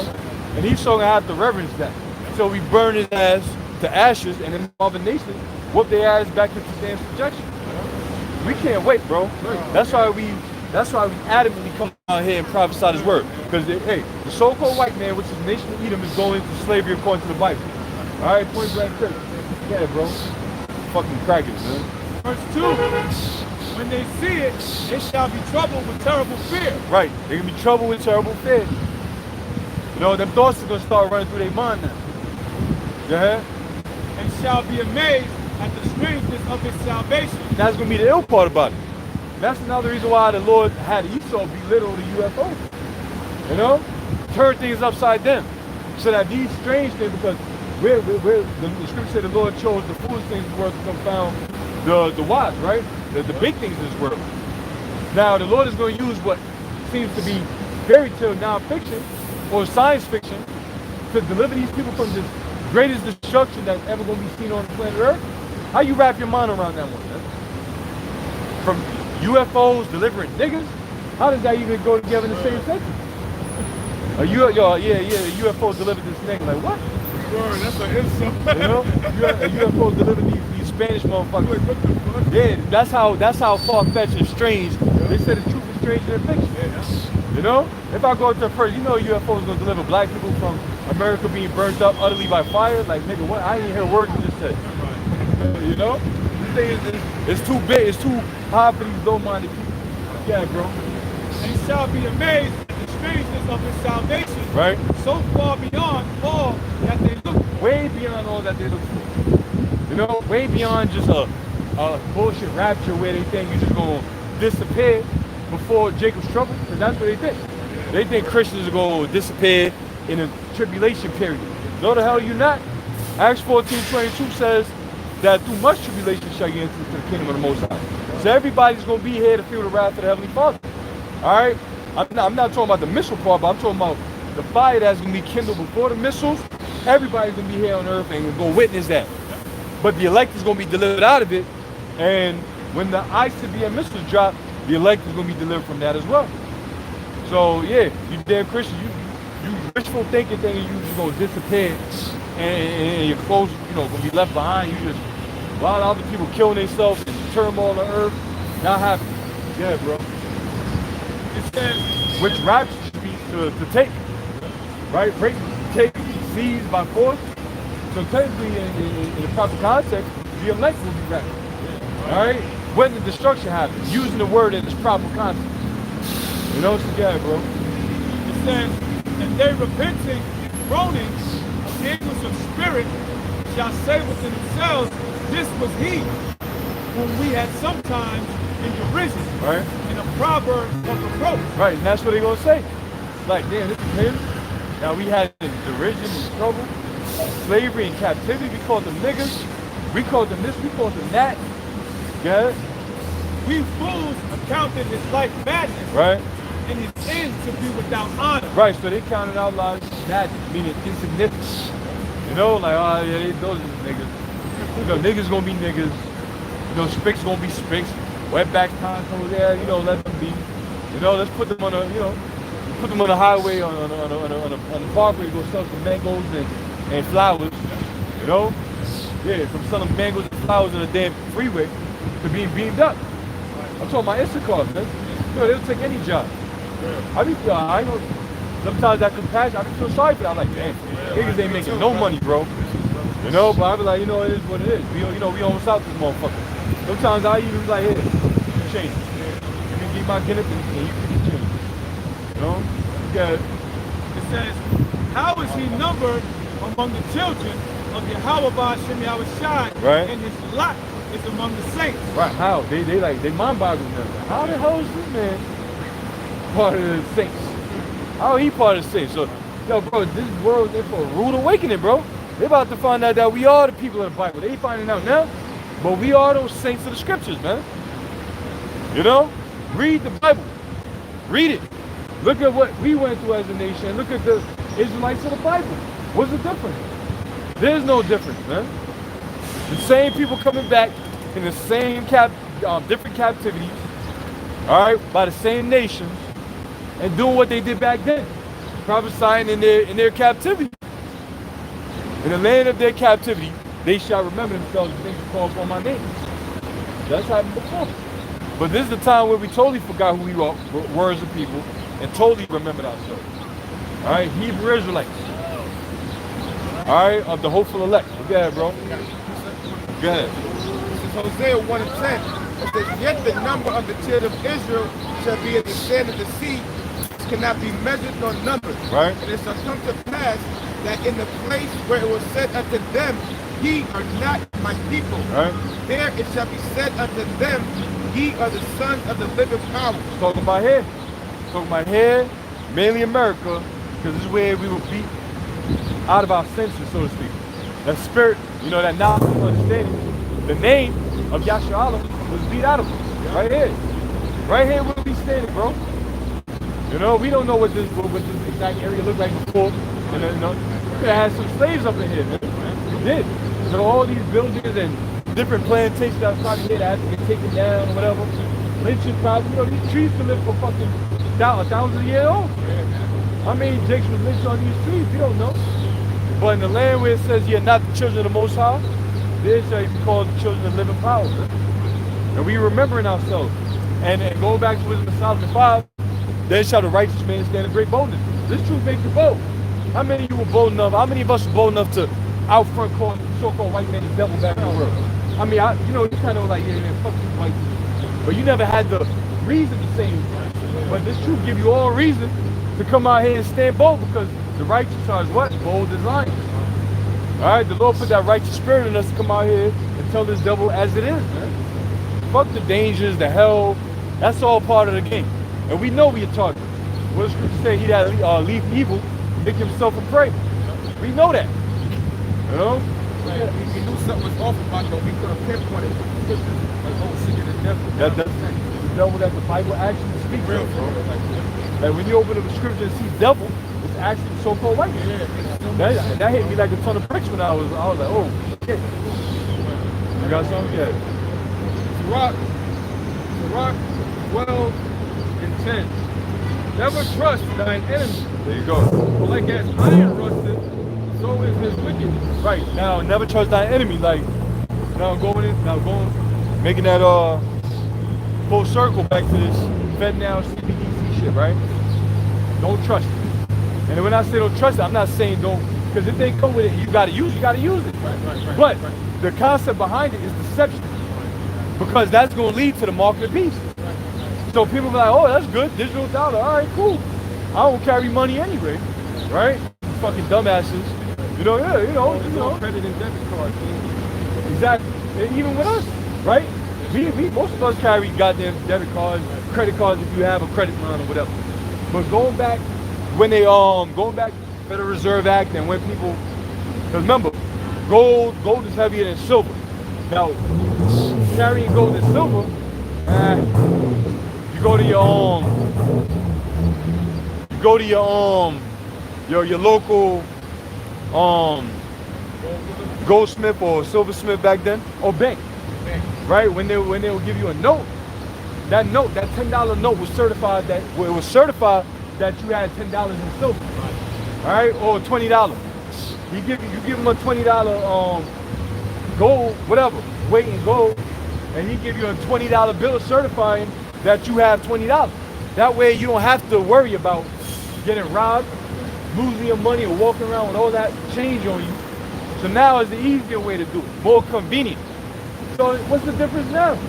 Instead of walking around with a whole knot, remember back in the day, motherfuckers had a whole stack of rubber band and shit, you pull it out, my uncle will come through, yeah. You know, a big ass, I just knew he had money. You know what I'm saying? But now you just got a credit card, niggas can cash out and sell you and all that, right? And matter of fact, I'm gonna go into this right here because that's pretty much what this whole FedNow CBDC shit is gonna replace. And you know what they're saying? This is what they're saying, right? This is a regular Google. You know, like how you type in something that says somebody asked. It says people also ask. I type in FedNow, and then you go down. It says people also ask, will all banks use FedNow? It says FedNow will be available to all banks and credit unions. All banks and credit unions, right? Not some, not whoever want to put. It's going to be available to all of them. So that means your credit line is going to be linked with FedNow. That means your bank, Citibank, Bank of America, whatever bank, is going to be accessible to be linked with FedNow, right? So it says, but there's no requirement for them to join. Yeah, all right. They say that now. All right, because they don't want to excite the conspiracy theory. They want to keep them sleeping. But we know what the fuck time it is, man. For now, there's no gradualism. That's it. That's the key word, gradualism. So for now, there's no requirement. But guess what? There is gonna be a requirement. And you know what too? I pray to Yahweh Shemel Shai, bro, that this be the year with a dollar crash. Because all they gotta do is get this thing in place. That's all they gotta do. They gotta get this thing in place and ready for the crash. That's all they gotta do. So them simply getting ready to introduce this FedNow and CBDC, central bank digital currencies, which all nations are gonna have it. Once that's established, brothers, prepare to see a fucking crash, bro. And it can happen. I'm talking about this everybody getting online with this FedNow CBDC, which is gonna come. Once that happens, just prepare for anything to happen. It'll be a cyber attack. A lot of cyber attacks. Exactly. It'll be a cyber attack with the bank system. They get the blame on one. Right. Once there's a cyber attack, your cash is fucking done. Cash don't mean shit. You got something? Just to land back over. Yeah. I got an article here from technocracy.news. Technocracy. It says technocracy. Humanity is sentenced to a unipolar prison and digital gulag. It says technocracy is to liberty and freedom as anti-matter is to matter. It is a gangrene upon the world, eating its flesh and vitality region by region, nation by nation. It is a contagious mental disease where subjects submit to digital slavery. Yes. not knowing or understanding that it may result in their ejection from society or even premature death. You see that? Ejection from society. And if you don't want to partake, you just say you're going to be out here without nothing. You know? That's what, hey, we're going to go into Revelation 13, verse 16. Even though we bring out all the time, so be it. The Lord said, probably you set you to roll and speak, right? So you got to come out. But it says being a digital slave, bro. There's nowhere you can go now that don't accept any type of credit card or debit card or card machine or anything. You ain't gonna go nowhere and say, we don't need to take cash. Maybe if you're doing some shit low key. But I'm gonna read this here too. It says, will FedNow replace PayPal? It says, does FedNow replace money apps like Venmo and Cash App? Question mark. It says the Fed has made it clear that FedNow is not intended to kill or replace. You gotta listen to those key words. It's not intended, but it can happen. You see? We don't, listen, I don't have no intention. Like you tell somebody, yo, I don't got no intentions of doing this to you. So, but if you do something, I'm gonna have to do it. Right. You know, so it's not intended on killing or replacing other money transfer options like Venmo, Cash App, PayPal, or Zelle. Rather, it is meant to work alongside the current systems built by the private sector. Bullshit. You can't work side by side with the devil. There's no honor amongst thieves. We gonna come in. All right, this is what's gonna happen. We both gonna enter into this together. But the strongest one is gonna survive. It's gonna be that. You know? It's gonna be the strongest one is gonna bully the smaller one into submitting. Just like how the founder, the president, whoever the hell he was, from Cash App, got juked up on the streets, bro. He got stabbed up on the streets. They try to make it look dirty like some crackhead came and stabbed him up. You know, that was a hit. You know? So be mindful when there's like a little scam going on behind Venmo, and then they get seized by the FDIC, I believe. You know what I'm saying? Or even Cash App or PayPal or Zelle, like eBay. I used to use eBay a lot. You know, do my little side shit. But you know, eBay used to have it to where you could use PayPal. But they took away PayPal from eBay, so now your bank account is directly linked to your eBay account. Everybody prefer PayPal because PayPal is the middleman. But now eBay got your damn bank account. So I barely use it like that. You know, if I have to, I will, but showing you how they can phase out the middleman. Now the Fed now is gonna be the middleman. That's all they're gonna be. If I want to send you money now, right? We got our thing collection going. However, I want to send this brother $50. That shit gonna have to go through, instead of Cash App, it's gonna have to be filtered through FedNow now. You know, and if the Feds now know that you got $50.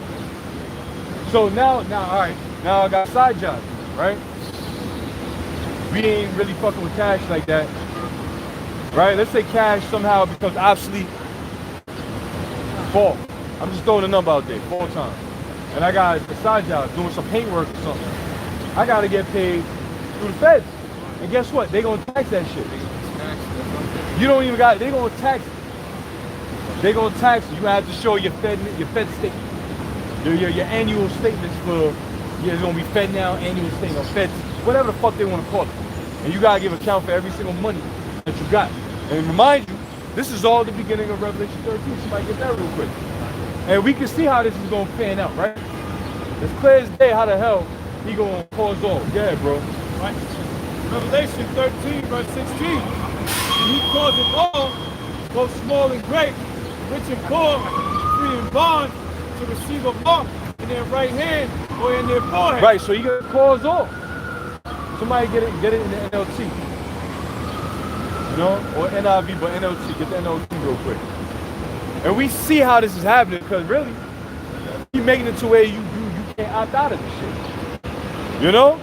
So, like we said before in previous videos, if somehow your PayPal, your Venmo, all that shit is gone, and the only thing is Fed now, you gotta use it.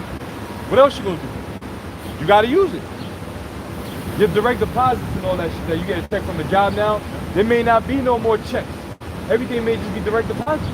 Straight through the Fed now and into your account. Because most people like to get their check and go to a check cashing spot to avoid certain shit, problems and expenses. And now they just get their cash and pay a little fee. but they get their cash. So he's gonna pause everybody. He's making this thing real tight. That squeeze is getting tighter. Yeah. It says, and he calls them all, both small and great, rich and poor, free and bond, to receive a mark in their right hand or in their forehead. Right, and that covers everybody in this world, man. Everybody in this society. Small, great, rich, poor, free and bond. Alright, prisoners, man. They ain't gonna have to get it. They want early release, they may have an early release program. Alright, we have an early release program. Alright. You just gotta get this this new system, this chip. Or you can just keep your sentence. You know? House arrest. They ain't gonna have to give you that damn ankle bracelet no more. They just put a chip in you. They can say, alright, we're gonna take away the bracelet, but hey, we're gonna give you a chip, which is gonna allow you to go out a little more further. You don't have to be in your house. Or nigga like, where I go to the liquor store? Shit, say no more. You know, he go and get it. That's why I was gonna say we're not ignorant of Satan's devices, bro. You know, we know how this devil works, man. Master manipulator. You see? Damn psychological mad scientist. But the Lord revealed that to the servants, the prophets, bro. You got something real quick? I got the NLT. Yeah. Look what it says. It's funny. It says, he required everyone. Oh, it's a requirement. You know, it's a requirement. What's not the jab? Was that not a requirement? It was a requirement.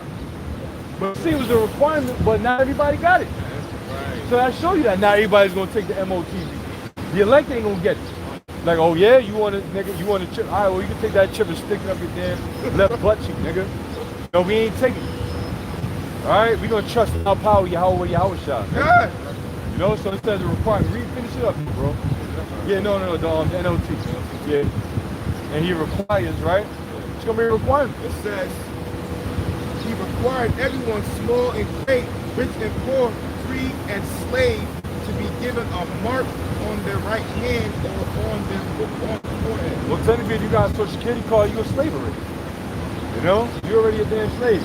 And let's not forget all the migrants that came up over here. You know, so-called just flooded the borders. They want free citizenship. All right, we got a program. All right, it's called the chip citizenship. You just get the chip and you automatically registered. You don't gotta do nothing. You know, fucking Jake, hits the car. You know, he go and send the news back home. I'm about to be a citizen. You know, telling everybody and their mama. Everybody getting chipped up. So you know what? That's Isaiah 33:6. Wisdom and knowledge shall be the stability of thy time. And the Lord is going to keep thee in the hour of temptation, which is going to come upon all the world to try them that dwell upon the earth. So you can go back in Revelation. Right, it says, and that no man might buy or sell, save he that has the mark or the name of the beast or the number of his name. Right. So you won't be able to buy, you won't be able to sell, commerce. Buying and selling is everything, bro. It's literally everything here in Babylon. It's what makes the world turn, right? Like they say.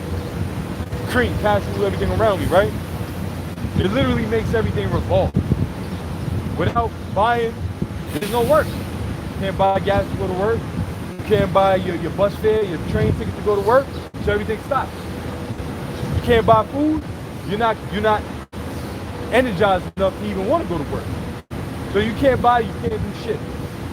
So literally society was shut down if everybody stopped buying. Commerce will end, things will collapse. So yo, that collapse is coming, bro. That collapse is coming, it has to come, and it is gonna come. You think the scripture said that the word of the Most High be true, and every man a liar. Well, we out here because we got nothing better to do. I mean, it's the best that we can be doing. But at the same time, it's like we shooting the shit out here. You was bored, brothers was bored, so we just decided to come out and congregate. No, this shit is really gonna happen. And we are fully persuaded in our own minds that America is about to be destroyed, and before the destruction, it's gonna be all hell, calamity, all right? Distress upon men, you know? Men's heart failing, seeing the things that's about to come upon this earth. Yeah. Proverbs chapter 12. Proverbs 12:3. Yep. It says, a man shall not be established by wickedness, Right. but the root of the righteous shall not be moved. Right. A man should not be established. The word established, if something is established, it's firm, it's standing, it's unmovable. Right? It's rooted and built up. But Wickedness shall what? Read it again. A man shall not be established by wickedness. Right? But Because at the end of the day, the scripture says, shall lead them neither root nor fruit. So the wickedness is going to be plucked up from the earth. Every wicked deed that was ever established is going to end in 1 hour. When America is destroyed, it's going to be a turn of worlds, bro. All right, a major turn of events. That's all it's going to take. Is 1 hour. Yeah. But the root of the righteous shall not be moved. But the root of the righteous shall not be moved. What is it? Psalms 1. All right, being planted like a tree planted by the river. Right, always being nourished, deeply rooted, fertile soil, never drying and withering away, can't be moved. And that's the elect. That's the men that are building their house, according to Matthew 7, upon that rock, and not upon that sand. That's why when brothers say, man, we can't wait for this shit to defend, because brother, we ready for this shit to go down. You know, we just waiting on the Lord. All right, the Lord said, make me ready, right? So we gotta be ready any day. Real quick, that's what this inside is. Like, you know, like, you say, like, you got basically got information from an insider that's on a high level in the military that something is definitely going to happen in a couple of weeks. But you know, there's no timeline. Yeah. They can say that, because I'll upload a few videos like that. There's no timeline. We not telling you no damn weeks. We can say yeah. We can damn sure say yeah. We know that we'll have a short time. But I can't tell you that's going to happen in a couple of weeks. That's almost like common sense. Saying that, you know, I can do something that I heard from the inside of that the collapse is coming. Like, no shit. You know, we know that. But they fuck up when they give you a timeline. Yeah. You know what I'm saying? We don't know. You know what I'm saying? We don't know. He couldn't really give a timeline. It was like weeks and months, but he's like, he doesn't really know like a specific date, but he said something definitely. Right, we know that. We definitely know that, man. You know, we definitely know that. You know, something definitely coming down. And like I said, I mean, you could have, like, one thing that's for sure, once this thing is established, the infrastructure, get prepared. You know, get ready for this shit to collapse. What if the satellite phones were before the fact? Exactly. Brothers that did videos on it. Why are they giving out satellite phones to senators and top official governors and blah, blah, blah, whatever. Why?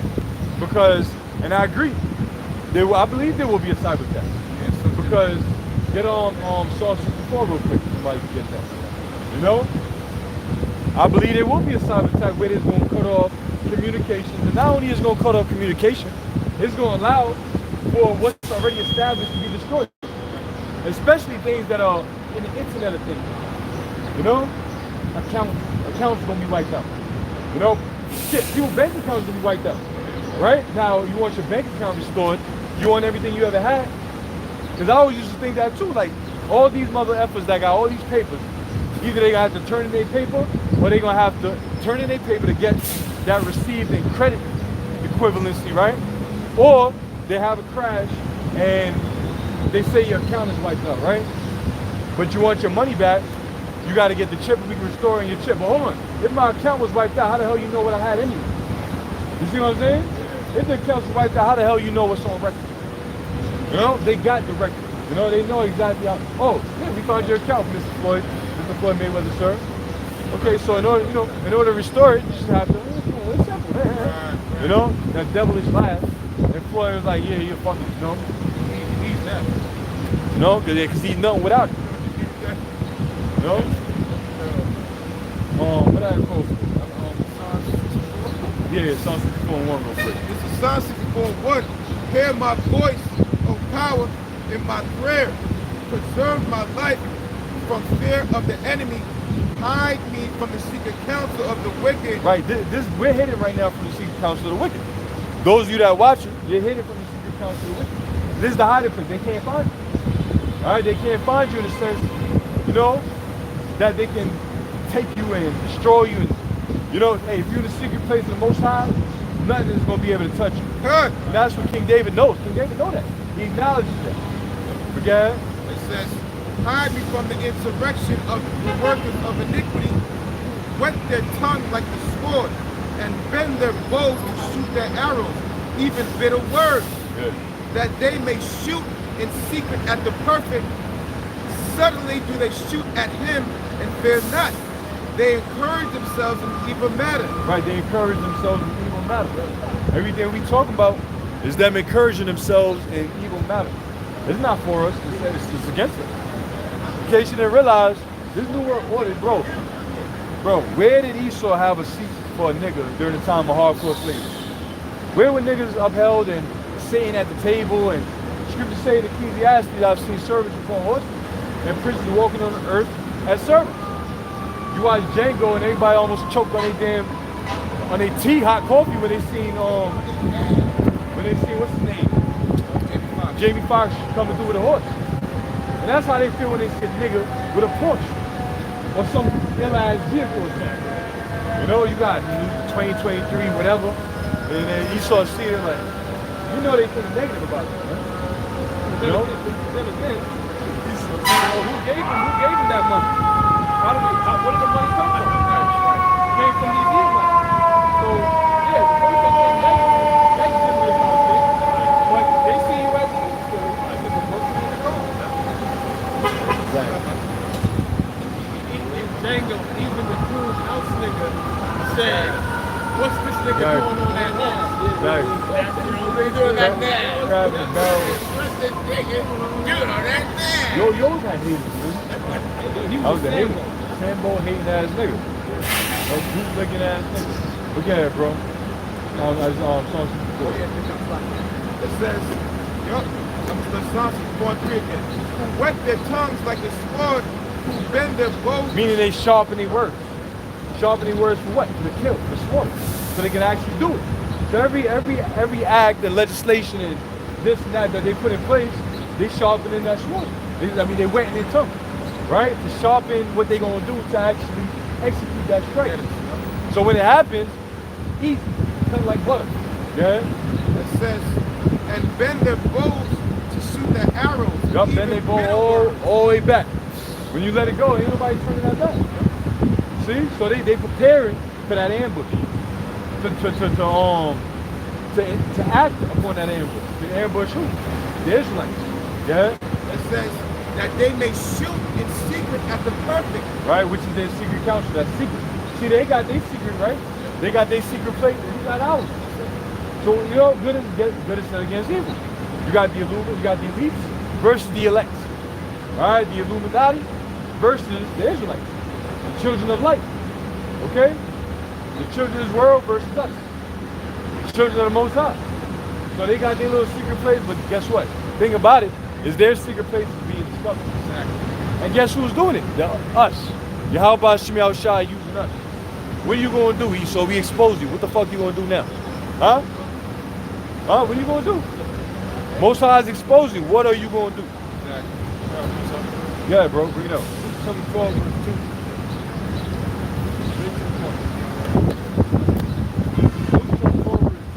Nothing covered. It's not revealed. Then it's not be known. Point blank period. Meaning you can't hide shit. The scripture tell you that no, you're not. That the eyes of the Lord is 10,000 times brighter than the sun. It's bright right now, bro. You know, we can see everything in front of us. Now imagine the eyes of the Lord 10,000 times brighter than what's being magnified in our sight right now. The Lord sees things that we can't see. The Lord sees your deepest thoughts that you don't even know you're gonna think about next. So come on, you can't hide nothing from the Heavenly Father, damn devil. You're totally revealed, man. And what are you gonna do about it? Your power was in your secrecy. The Lord's power is in revealing the truth. Our power is in revealing the truth. So we're opposite. Your power is fucking lying and hiding things, but our power is in telling the truth and revealing the truth. So your time is up. You guys know? Yeah. Proverbs 10, verse 2. Treasures of wickedness profit nothing. Yeah, because who's built up their societies and their world off of wickedness? Well, go back into the Genesis, come to find out, all right, there was heathen nations, all right? And then you had Esau at the top of the list. He was born in a righteous home, right? He was brought up under righteous parents, right? And he decided to not do what his parents told him to do. And now he's ruling the world. Now he's got all these treasures and, you know, madness of the earth. But what the scripture said, treasures of wickedness profit nothing. That's why this damn Edomite is losing his damn mind trying to control everything. Technocracy, right? With this technocracy, technology, all right? Yeah, this Internet of Things, the pollution of the air, the food and the water. He's pulling out all stops. The fake chicken now that's been Yeah, I heard about that. chicken Man. now. I heard about that. Come on, man. We gotta They get said out they got of like green foods coming out of it. yeah, bro, and they just cut it off. So we're not even really eating the farm bread. So Proverbs 10 and 2 again. Treasures of wickedness profit nothing, because what is it really benefiting anybody on this earth to just be constant desperate? What does that benefit? How does that benefit anybody? See everything destroyed. What the fuck is that? You know? That's what this Edomite is doing. Treasures of wickedness profit nothing but righteousness. Righteousness delivered from death. And that's what we want. That's what we need. That's what we're crying out for. We're crying out for right. We just want to see the earth flourish. We want to see the beauty that the Most High created. We don't want to be in this dark, disgusting, foul-ass world anymore.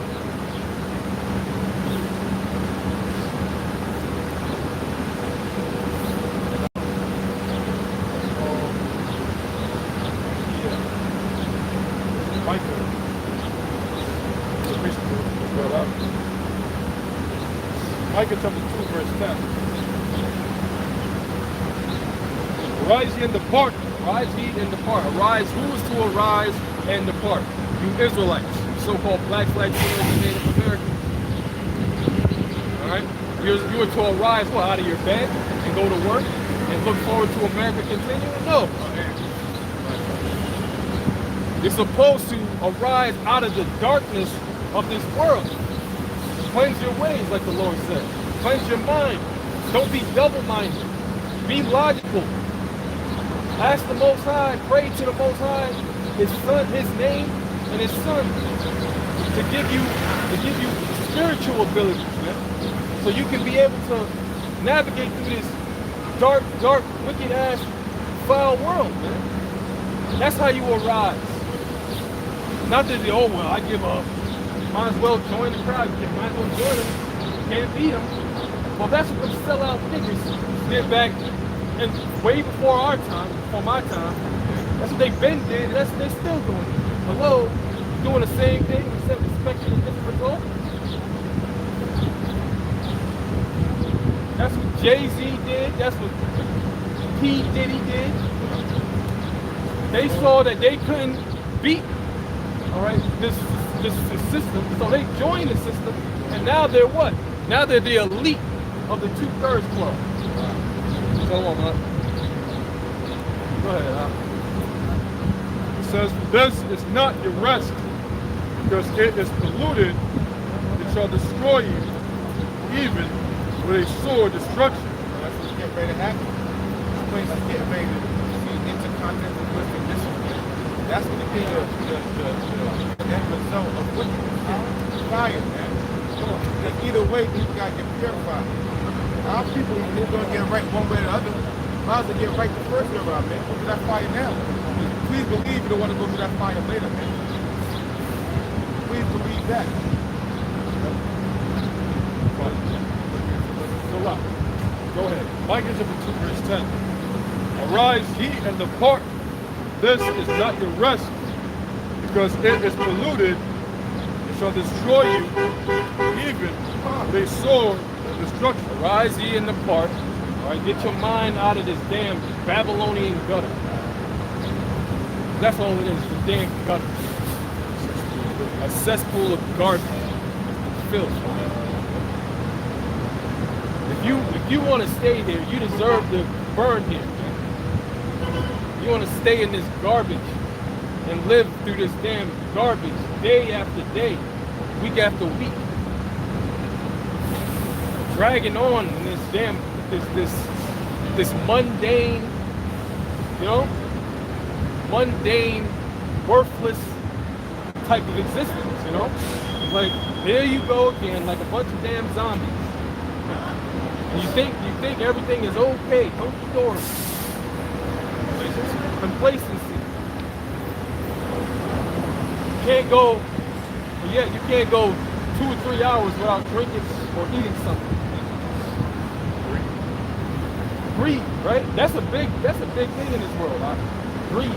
That's actually one of the 7 things I think the Most High said he hates. Proverbs 6. Go ahead. Hebrews chapter 13, verse 14. There we have no continuing city. For here where? The scriptures speak about Mystery Babylon.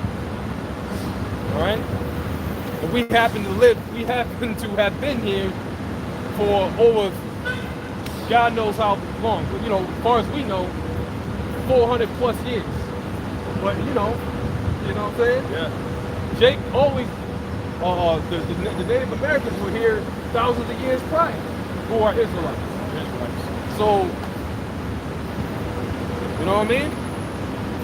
Go ahead. So for here we have no continuing city. For here we have no continuing city, man. Because why? We are under the system, the prison system of Edomite supremacy, man. Don't you want to get out of prison, man? You know what I'm saying? Don't you want to get the fuck up out of prison? Or you want to stay in prison?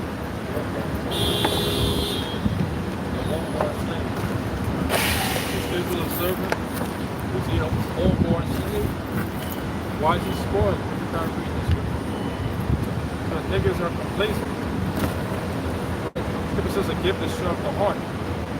Jake, you've been receiving so many gifts, so many trinkets, especially Eve, that this becomes proud, spoiled. I'm gonna say sprout.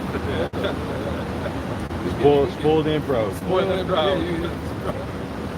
Hey man, yeah, that's a good word, right? Yeah. Don't you want to get the fuck up out of prison, man? Yeah. Yahweh Bashim Al Shah, we looking for Yahweh Bashim Al Shah to give us our release date. That's right. You know? Go ahead. But we seek one to come. Here we have no continuing city, but we seek one to come, and that's what Yahweh Bashim Al Shah is bringing. He's bringing what? An everlasting king. He's bringing righteousness. He's bringing real beauty. Life. I mean, life. You can actually breathe real air. Drink real water. Taste real food. That's what Yahweh Bashim Al Shah is bringing. Well, Esau's bringing GMO, Monsanto, barium oxide in the air, feces in the water, dead people in the water, dead animals, you name it. Any refuse, all right, that you can think about, all right, is here in this damn land. See, we are in this prison and we're seeking to be released by Yahweh. Job chapter 10. Job chapter 10, verse 22. A land of darkness is darkness itself. A land of darkness as what? Darkness itself. That's this place, man. Where the scriptures say, for here we have no continuing city, but we seek one to come. Arise ye and depart, for this is not your rest. Read that again. A land of darkness as darkness itself. That's what America is. A land of darkness as darkness itself. When you're shrouded in darkness, it's pitch black. You can't see anything. You have no light to guide you. You have no light to see what's around you. It's just black. That's what America represents. Their light is darkness. Right? That's why people can barely tell what fucking damn season we're in. It's supposed to be summer, correct? Yeah. Allegedly. It feels like spring or some weird shit. Doesn't it? Like fall kind of to me. Like, you know, it's real jacked up out here. It's supposed to be in the summertime, but yet it's it's like always groggy outside. You know? It's like, damn, we get happy when we do see a little sunshine, like, oh, there's the light. But then it's like back to darkness again. A land of darkness as darkness itself. Go ahead. And of the shadow of death. And has the shadow of death. That's what this place is. Bring it out. Bring it out. Huh? Bring it out. Yeah, this is Psalms 23. It says, Yahweh Ba'Shem Yahushua is my shepherd. Yahweh Ba'Shem Yahushua is our shepherd. I shall not want. We shall not want. Well, why? Because he gives us what we need. Okay? The Lord doesn't give us what we necessarily want, because what do we want? The flesh desires. And that could be a distraction to your spirit.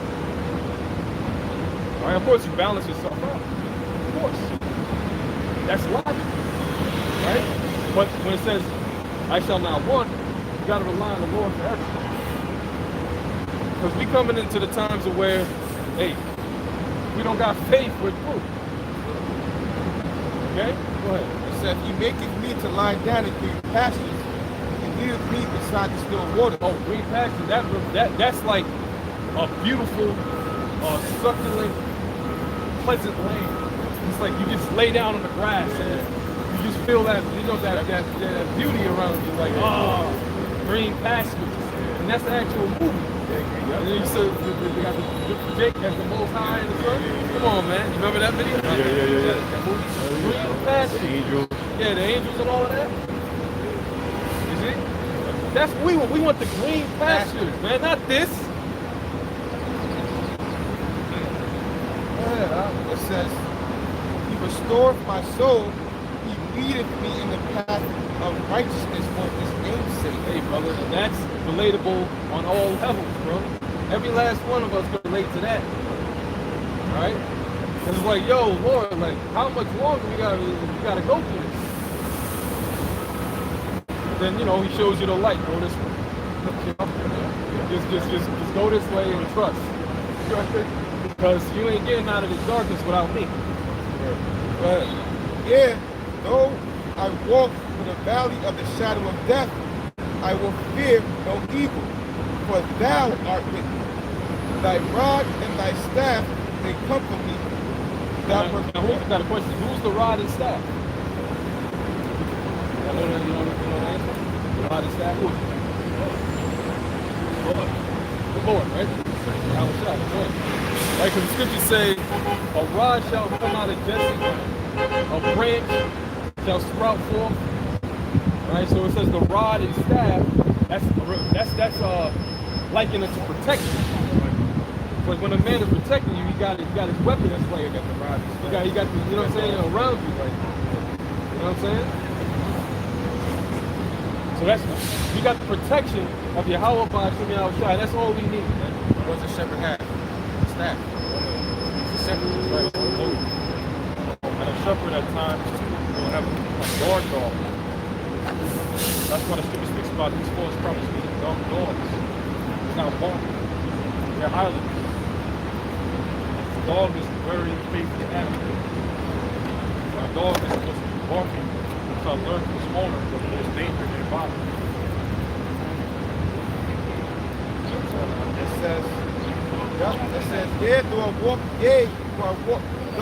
walk through the valley of the shadow of death, Which is America. America has been nothing but death for our people, you so-called blacks like these names. Now you plunged into a spiritual death.